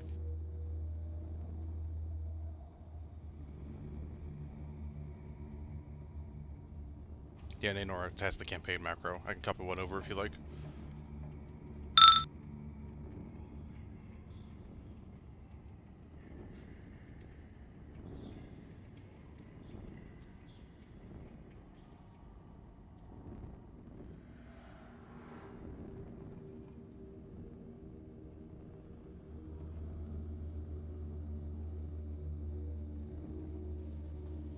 Tayo now has edit privileges on both Morningstar macros and on Nanor in general.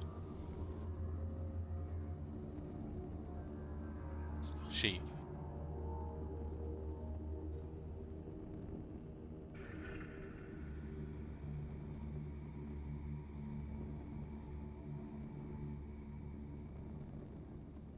Hold a moment.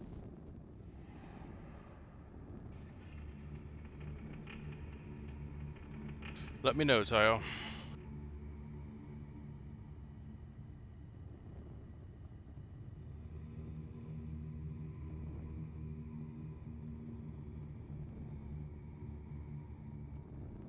So, doing that later.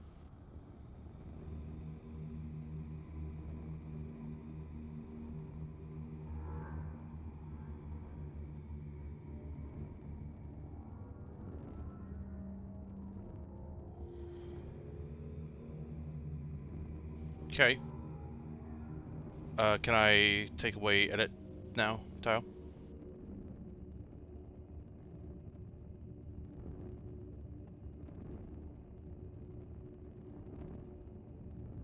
Opening the door?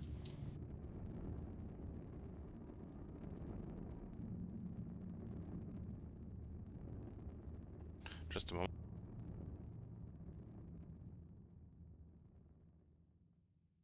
The door is locked. No.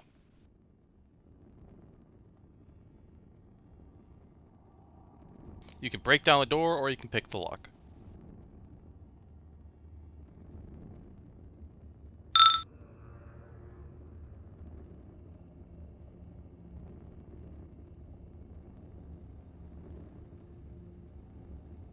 It is wood, yes.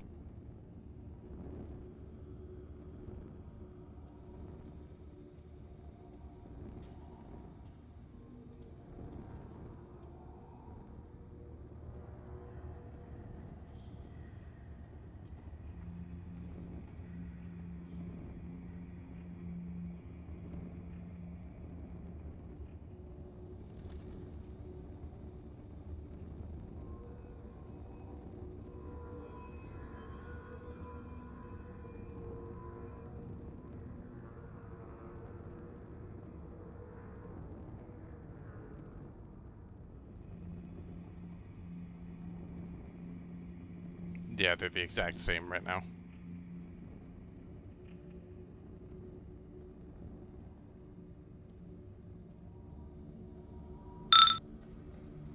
always forget how this works attacking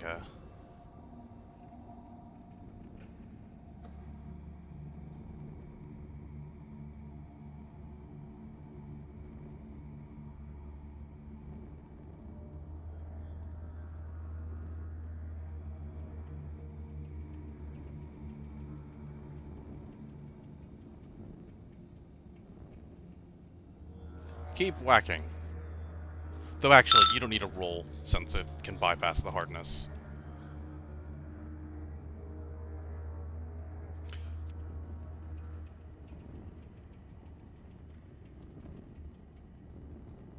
It'll take you 5 or 6 more swings. It's a fairly sturdy door, but it will eventually break and fall from its hinges. No, you're still prepared to shoot.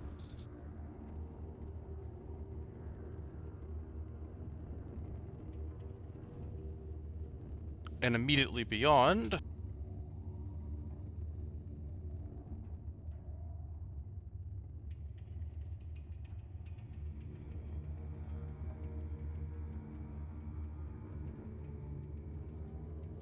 Yes, the woman you saw before stands with cultists surrounding her. Yes.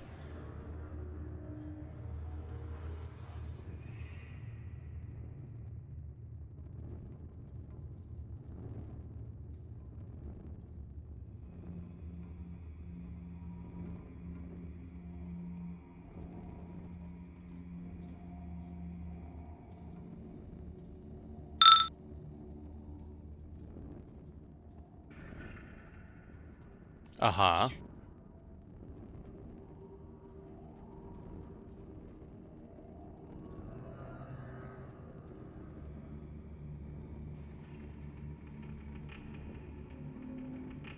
You have hit the cultist in front. It is not dead, but Wenduog does finish it as you so predicted. And roll initiative.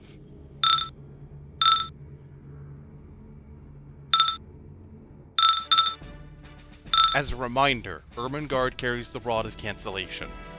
You must touch it to the wardstone to destroy it. Yes. Yes, it is. You can do so before defeating this woman if you so desire. I'm just pointing it out.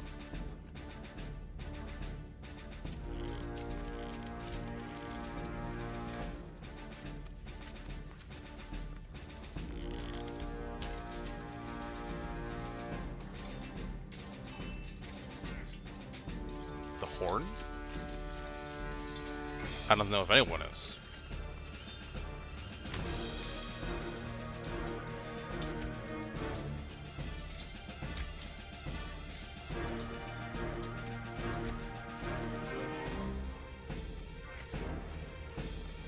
Sure.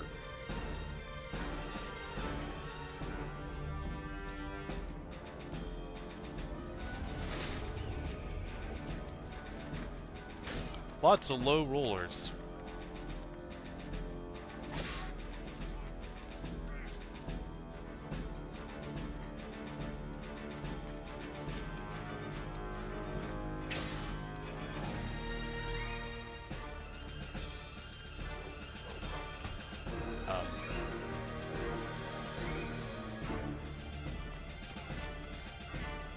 Ermengarde could literally just run to it.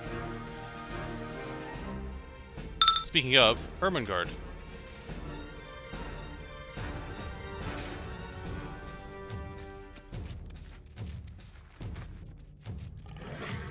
That's Monk.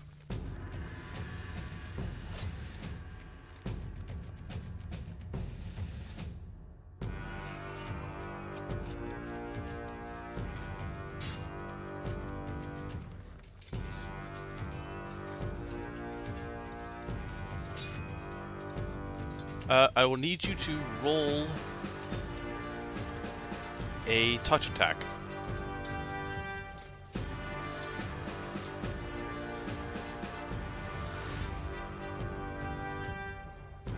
Yeah, strength check.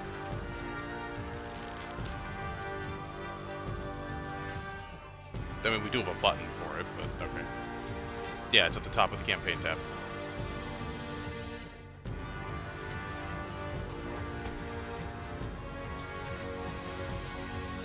Oh. Yeah, okay, go ahead.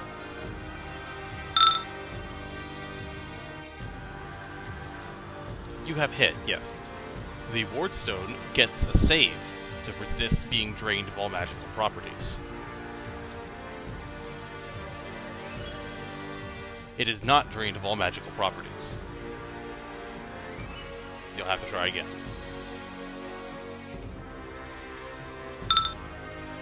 Honora.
Luthwen.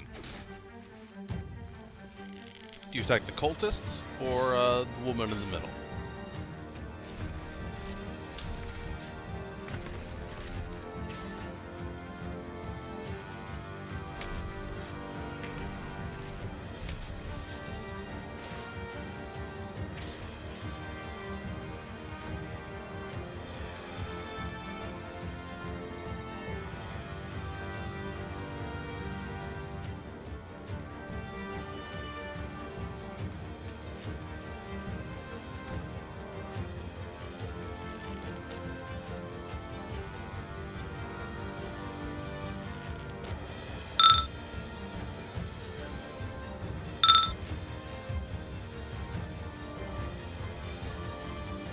Oh boy, okay.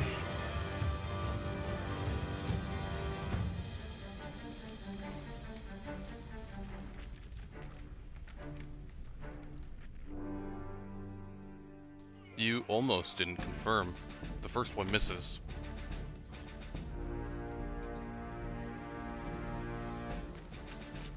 She is covered in magic.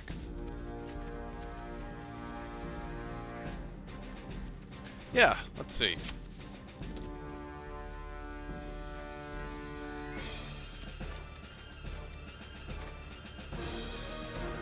Yes.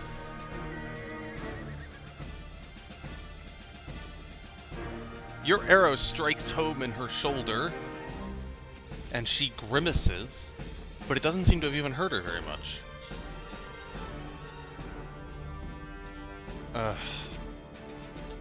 Shut up.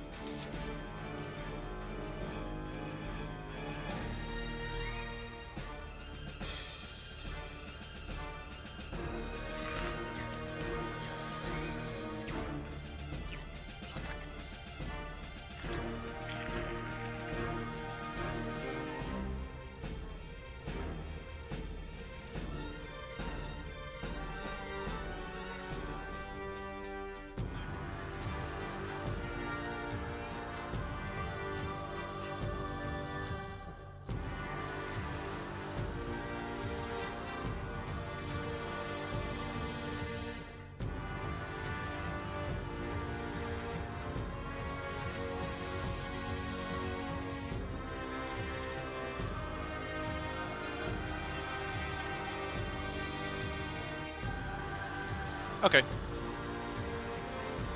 Nanor.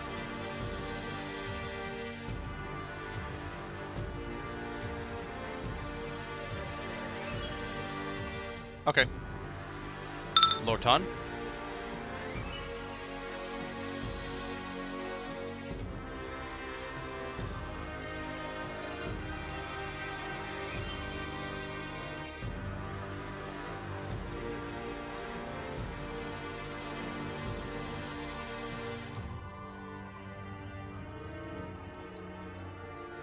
Possible.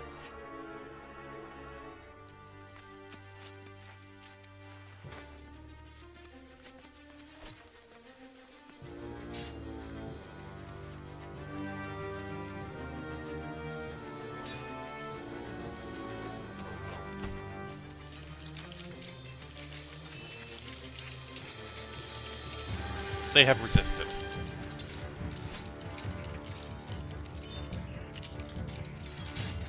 Yes.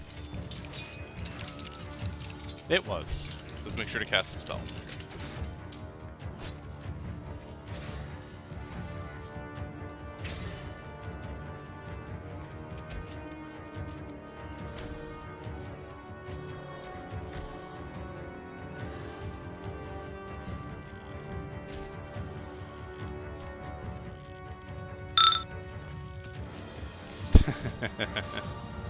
Tazrak.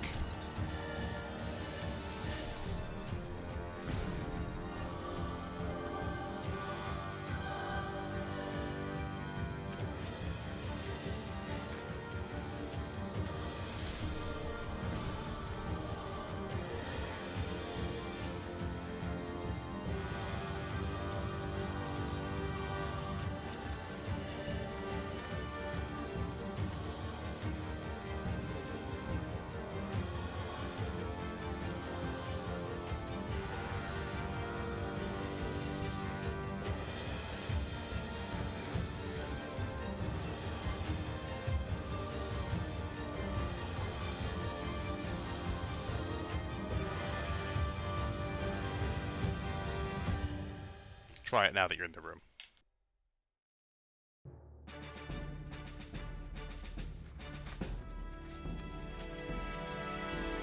Okay.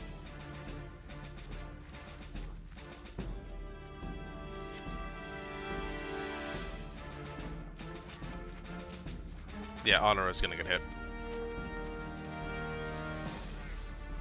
Nara, yes.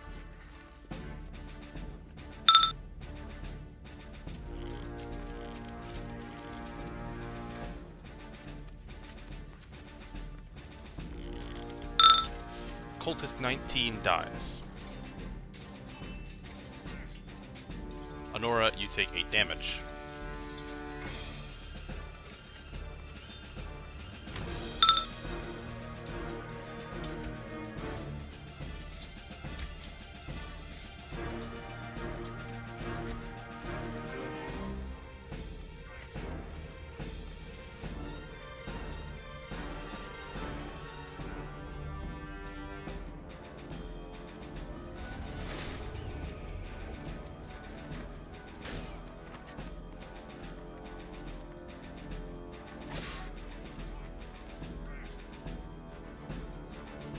The woman in the middle does take your lightning in full force and cries out in anger at you.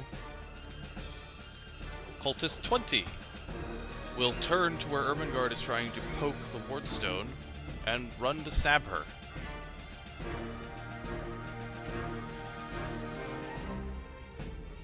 She rolled a 2. She misses. Jessalyn will also see Ermengarde attempting to attack the wardstone with a rod and scream at her something about responsibilities, but her voice has gone shrill and hoarse, and it's very hard to understand anything she's saying, if she's even saying it in common.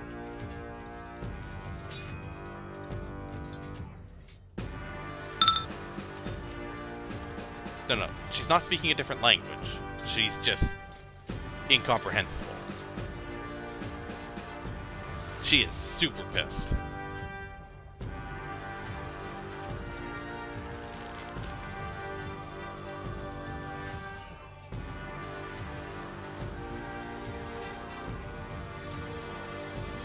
No. They are going to cast something.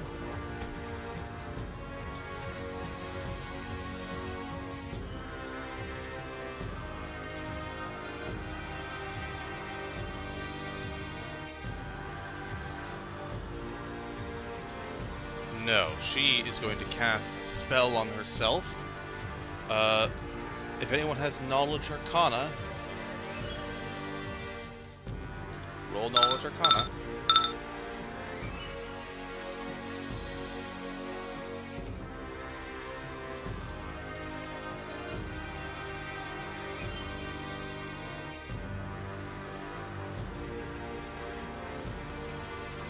Nope, none of you can identify it. No, it's just actually that hard to identify spells as they're being cast.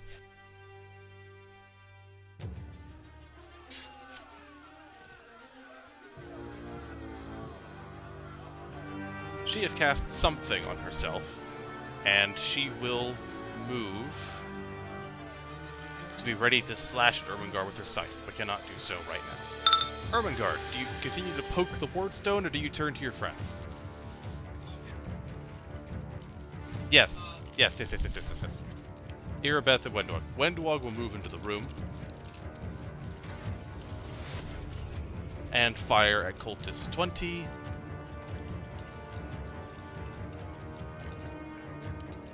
Who takes an arrow to the back of the helmet. They're down. Irabeth, well, they are cultists. Irabeth will run into the room and take her single swing at Jesselyn and miss.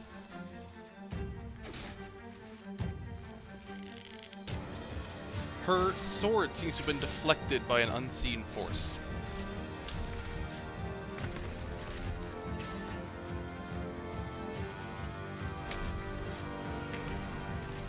Okay. Are you trying to poke the, Yes. Go ahead, Tile. Yes.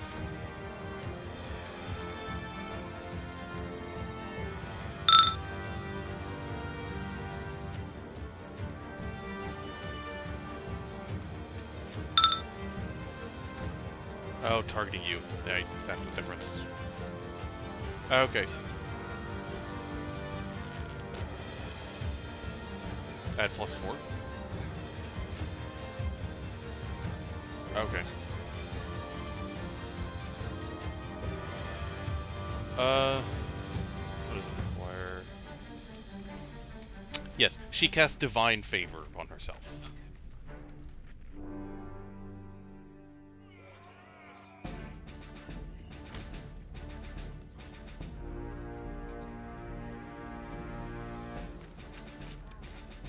Right. Any case, Ermengarde. You have succeeded on the touch. 10.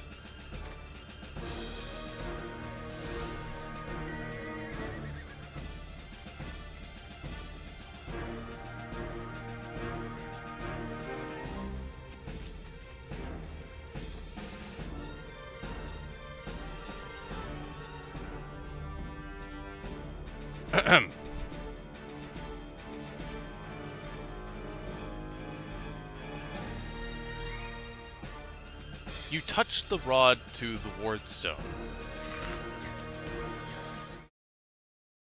and it explodes in a blast of golden light and the sound of an angelic choir. Hundreds of razor-sharp shards of stone spray outward, completely destroying the cage it was inside, and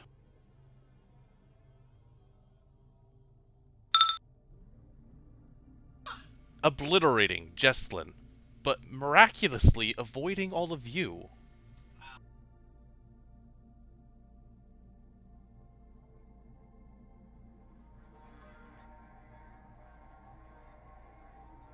Yeah, she had 53 health left. She was a level 7 Oracle.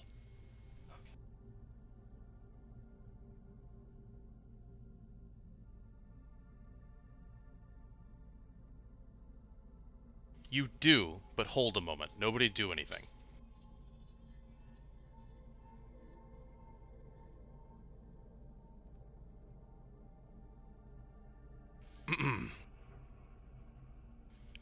An unexpected side effect occurs. So, the theory from the Eagle Watch was that when this wardstone was destroyed, the holy energies that were being blocked up by its damaged state would be diffused among the border of the rest of the wardstones, thus keeping the network maintained. That is not the case. Instead, all of the energies of the entire wardstone network rush out of the hole caused by the destruction of this wardstone.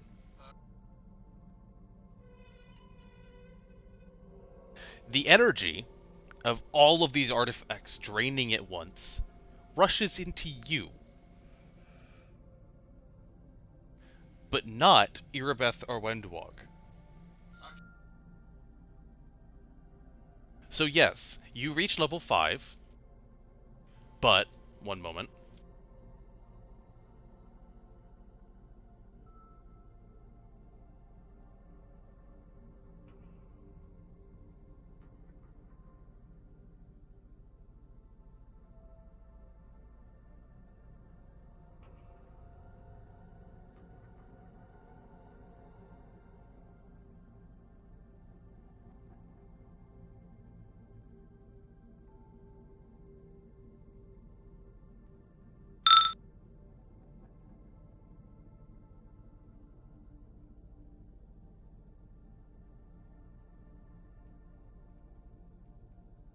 you are level 5. And additionally, you begin to glow with a golden light.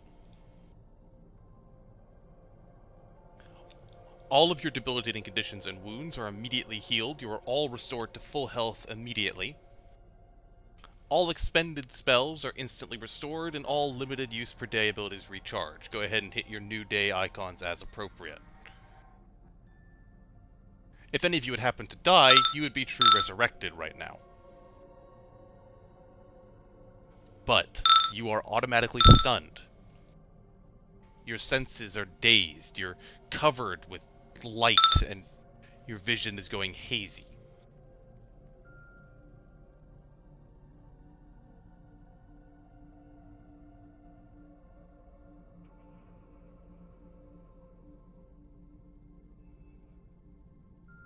One moment. Yes. You receive a vision. You receive a vision of the kite here in Canabras, the building. You see a ritual involving the aid of something you all recognize. The Hand of the Inheritor, the Herald of Iamede, a golden winged angel with a halo of small swords around his head. You all know this, you're familiar with the Crusades. This was the first wardstone being erected. This is a vision of this wardstone being constructed. You know that in the real world, Irabeth and Wendwog are desperately trying to shake you all awake, but it's not working. And the visions continue. You see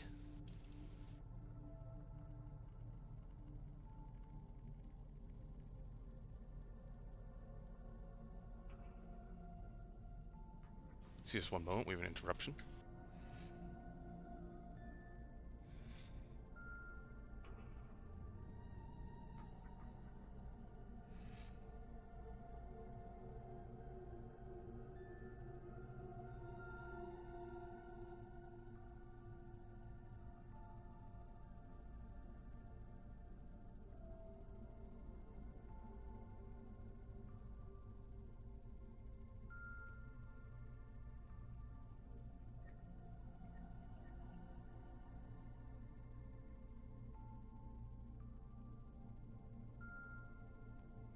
Sorry about that. You see a vision. You recognize it. Lord Hulrun, who once, well, was the lord of this city before the invasion. his leading the burning of dozens of supposed witches in the courtyard of the Kite before the Wardstone itself. This was the start of the Second Crusade.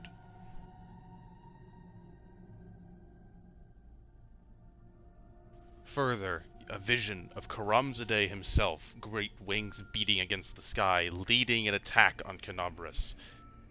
He manages to strike with his sword against the Wardstone, which suffers only the tiniest of cracks as the sword shatters against it. Terendelev attacks Karamzadeh herself, and forces him to flee. This was the launch of the Fourth Crusade, when the Storm King was pushed back from Canobras. Your vision skips again, and you see a vision of Irabeth, chasing a burly dwarven man. Somehow you know this is Staunton Vane, leader of a mercenary group.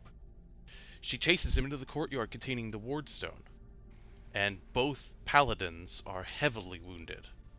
But as he backs against the Wardstone, smoke rises where his skin touches it, and he screams in pain. He ducks to avoid one of Irabeth's blows against him, and manages to smash her knee in with the hammer, dropping her to the ground. He seems ready to deliver a death blow, but the sound of approaching soldiers forces him to back away, and summon a giant wasp with fiendish energies surrounding it, that he swiftly mounts and flies away to the north. You see a vision of a woman. A beautiful, demonic woman with a long, thin tail, clawed hands, and curling horns protruding from where her eyes should be. She placed the Wardstone fragment in this room, and she granted a wish to the cultist you had just defeated to create the cage around it. And now you see a vision of an event that you have stopped. Of a being you know only as a Rilu Vorlesh, with no vision attached to it, using a deep purple Nahindrian crystal the size of a human's head to corrupt the fragment, causing the entire border to flash with fire that devastates the border cities, and transforms countless crusaders into half-fiend slaves of the World Wound. You realize now, the demon's plan was to draw as many crusaders from elsewhere to the border to defend it from their attacks, thus maximizing the number of turned crusaders to their cause.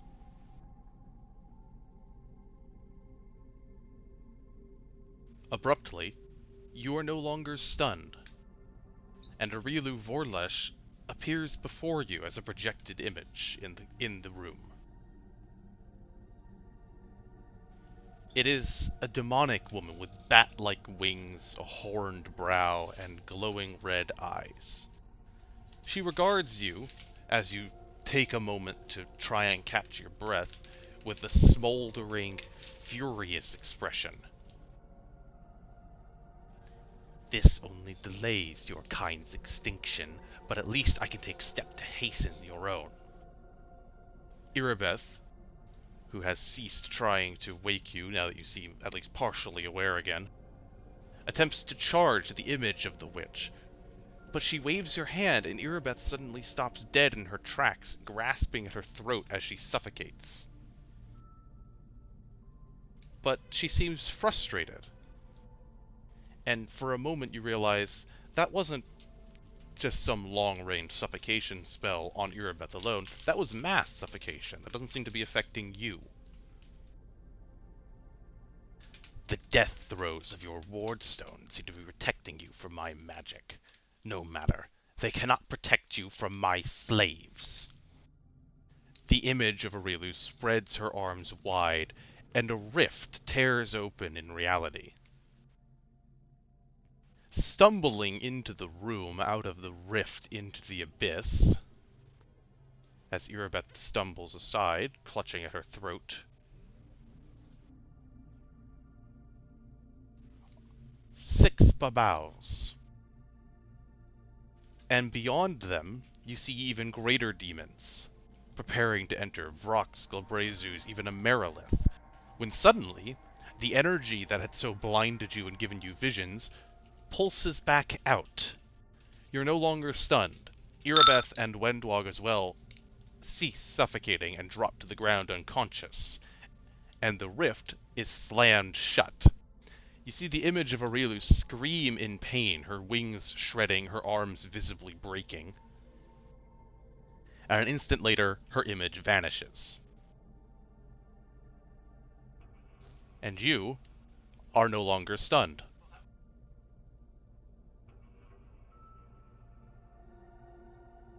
Please roll me initiative. Yes, she is unconscious.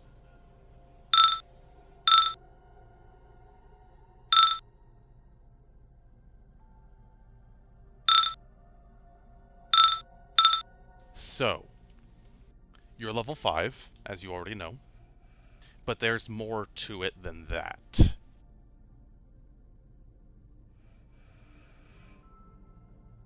You are still glowing with the energies from the Wardstone. And because of that, this bright light will automatically dispel any 3rd level or lower darkness you enter.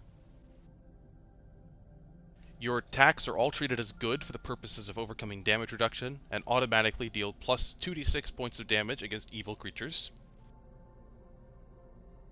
You have damage reduction 10 against good, so something has to be good to bypass your damage reduction. You have regeneration 5 against unholy damage or evil spells. You have resist acid 10 and resist fire 10.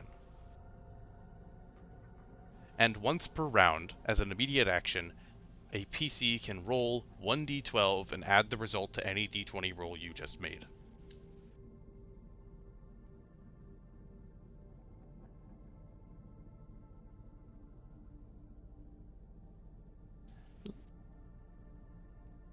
Yes, they are, especially 6 of them.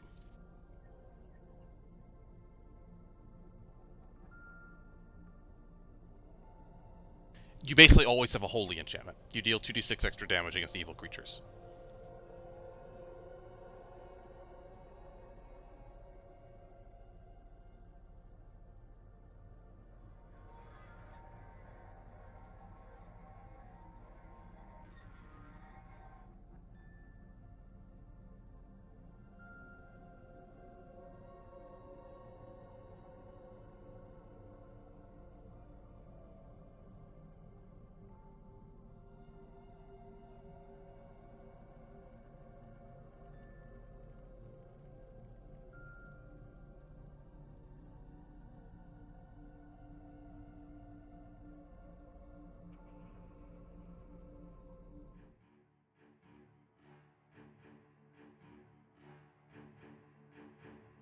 What are you talking about? It was dispelled. Okay.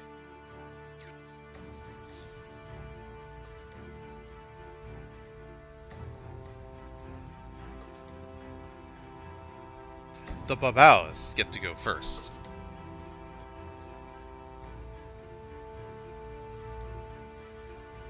No, but it's gone. Yes. Everything was washed away by the energies of the Wardstone. The first Babao is going to do as they're all going to do immediately. Their portal home has been dismissed, so they're going to try and summon more of themselves.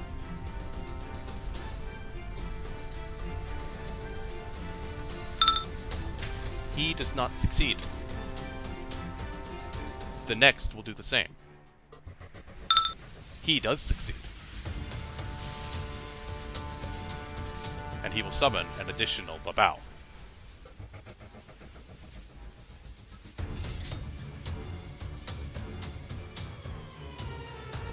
No.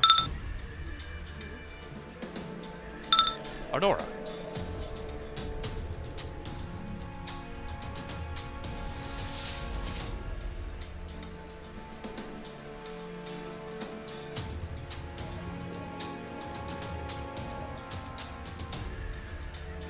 Yes. Yes. Yeah. Yeah, you are filled up. You have not had a chance to prepare, unfortunately. It does kind of shaft you there.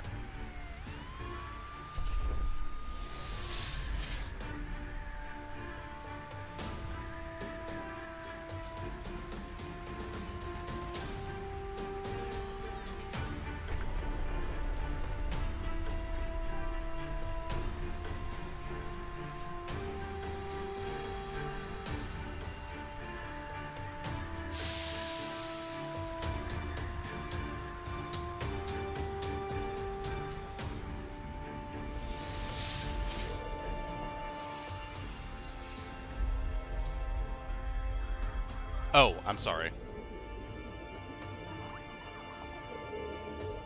You should be able to move now.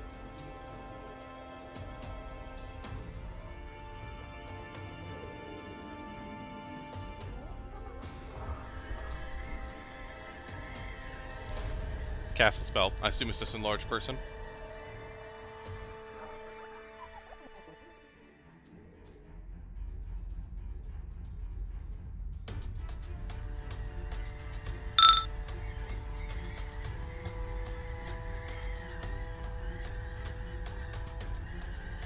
Babao number 3 will attempt to summon.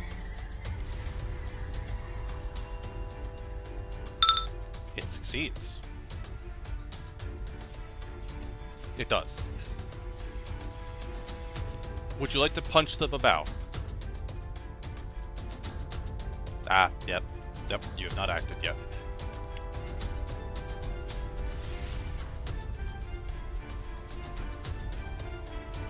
Ermengarde.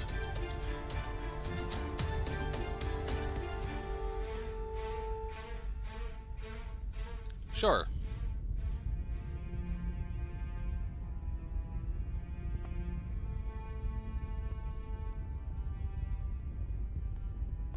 Sure.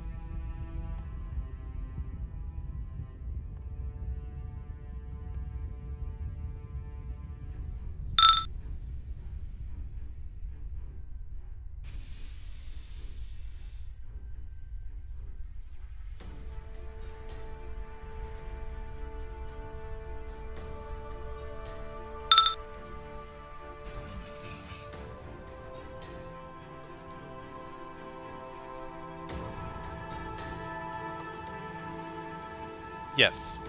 An immediate action on any turn. Currently, you are missing. Okay, roll d12.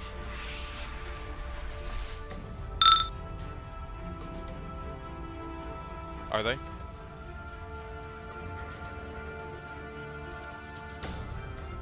Yeah, yeah. So for future references, before it's revealed. Yeah. You hit now. But you must roll the damage separately because your damage is different.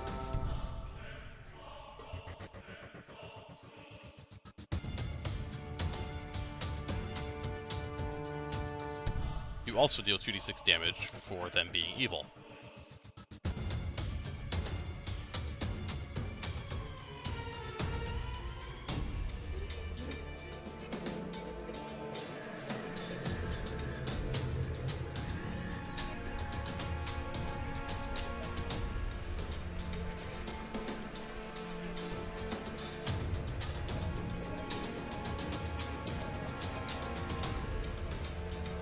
Yes. And yeah, there's a spell array. It's very helpful.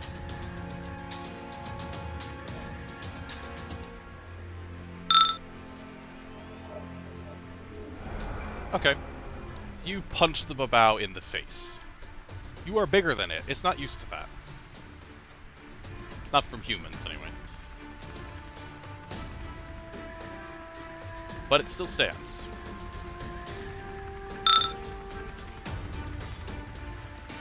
Babao 2 will try to summon. And it succeeds. They're getting a lot lucky right now.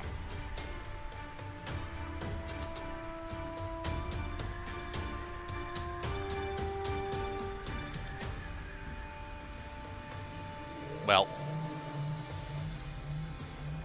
Yep, go ahead. Babao number 4 will attempt to summon. It does not succeed. Luthwen.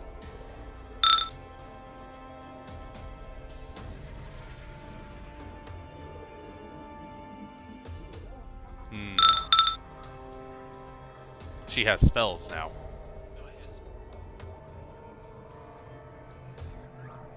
Gravity bow. How does that? What does it do exactly?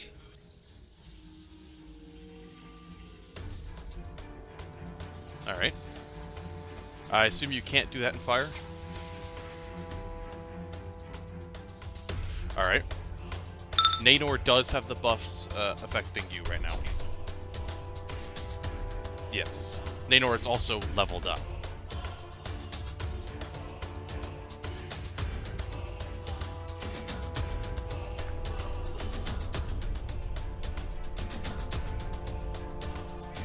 she also hit level 5, and thus Naynor suddenly boosts to also be level 5 because of what she's doing with her.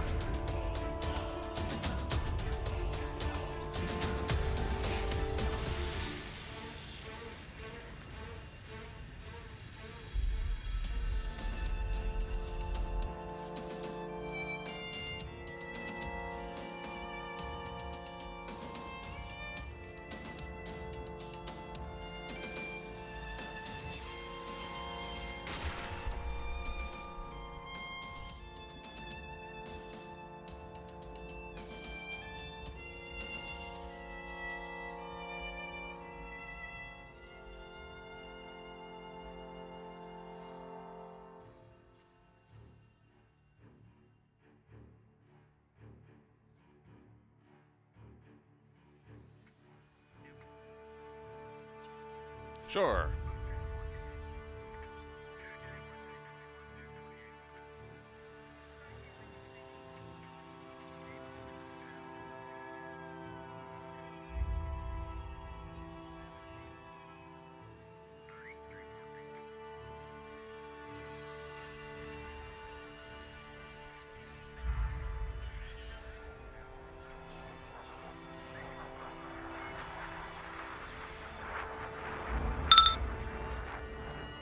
Does Naynor have improved overrun now?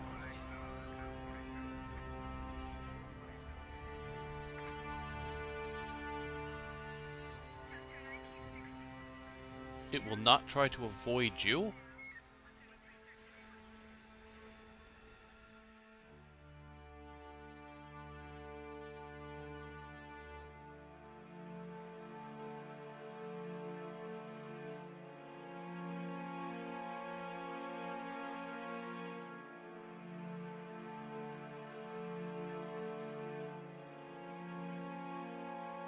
But, all Naynor gets is the ability to move through its square.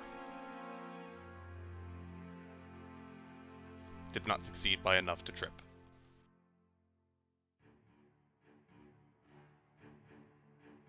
I would say move beyond Windwalk. But you do get your attack in the process. When you do it as part of a charge.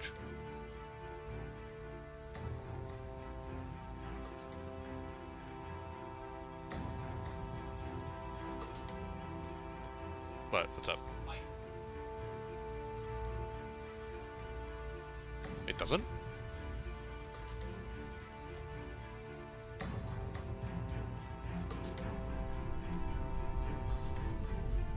I guess. That's odd. Okay, hold on.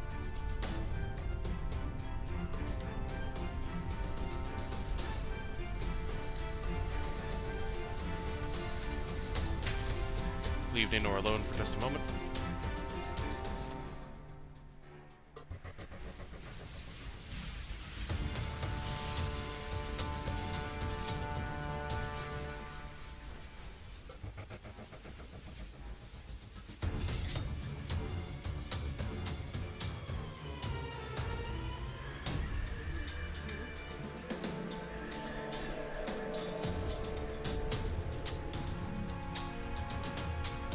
Try now.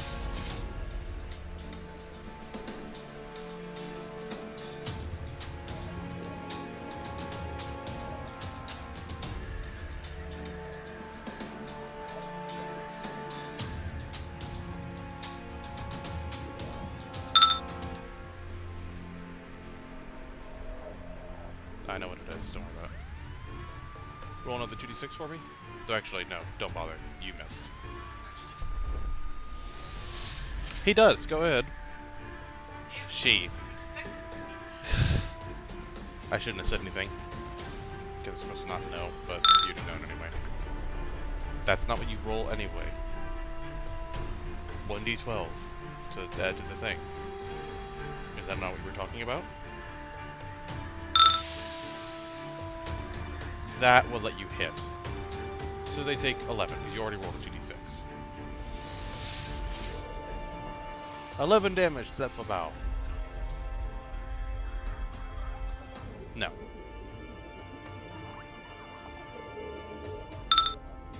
This Babao will also summon another Babao. They're getting lucky.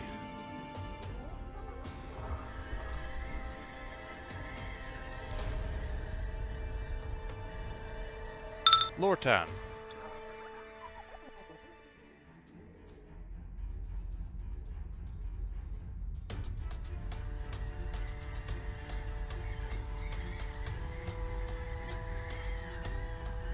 Yes, it will.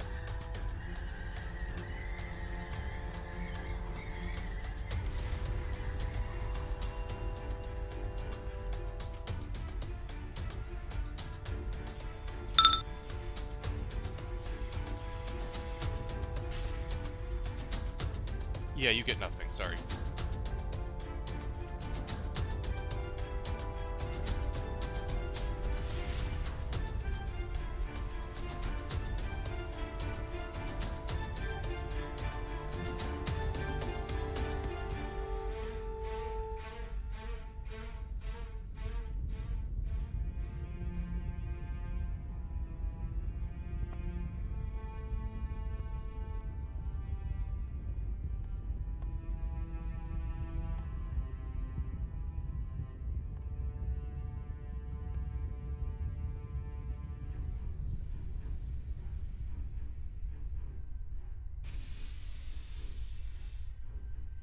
Does Ermengarde have an iterative yet?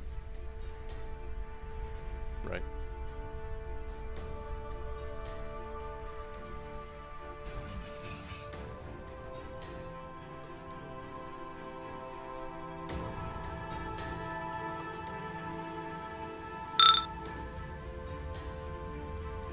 Will you use your 1d12 to boost your attack roll?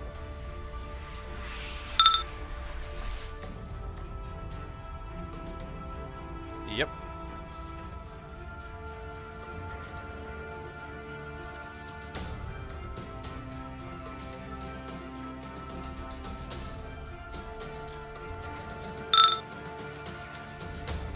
Yes, you have hit and hurt it. Congratulations.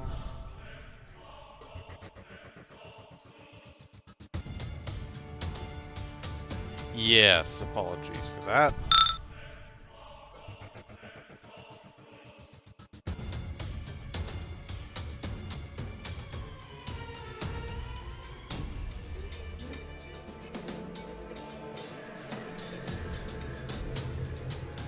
Okay.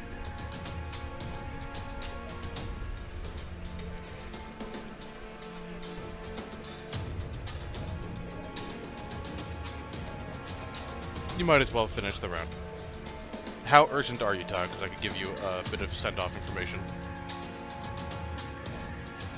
Okay, bye. Take your turn, and we'll be done there.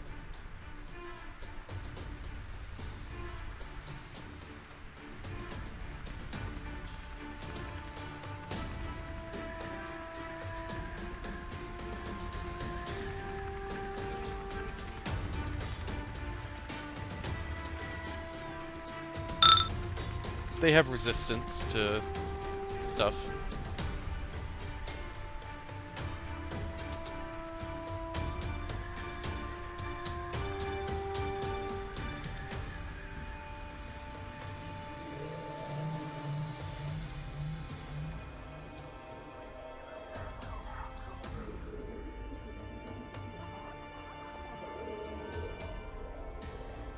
Okay.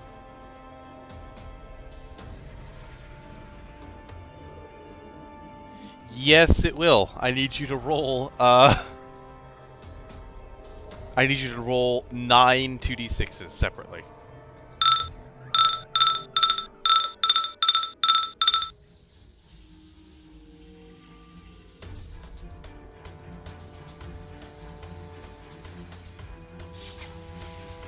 They're all hurt. The one Babao that Ermengarde has punched is scorched.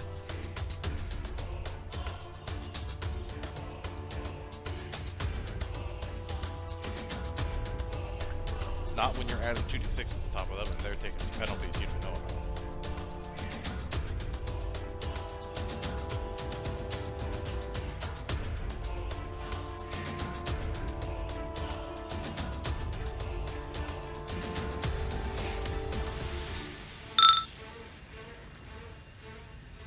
So, Ermengarde, Irabeth, and who?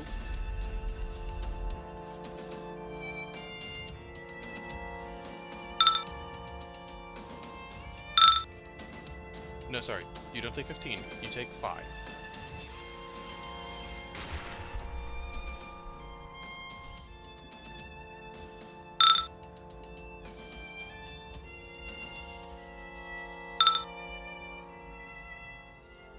It is here.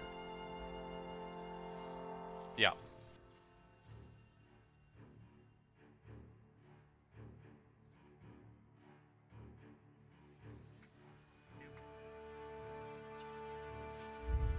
Alright, we will halt the combat here and return to it.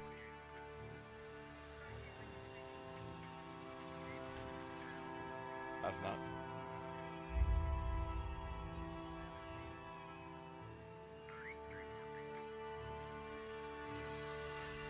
Hold on 1 second. Hold on 1 second.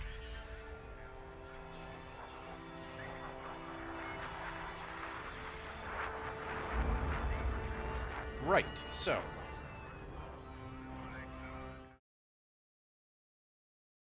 Goodbye, people. We are done streaming. You'll learn more about stuff next time.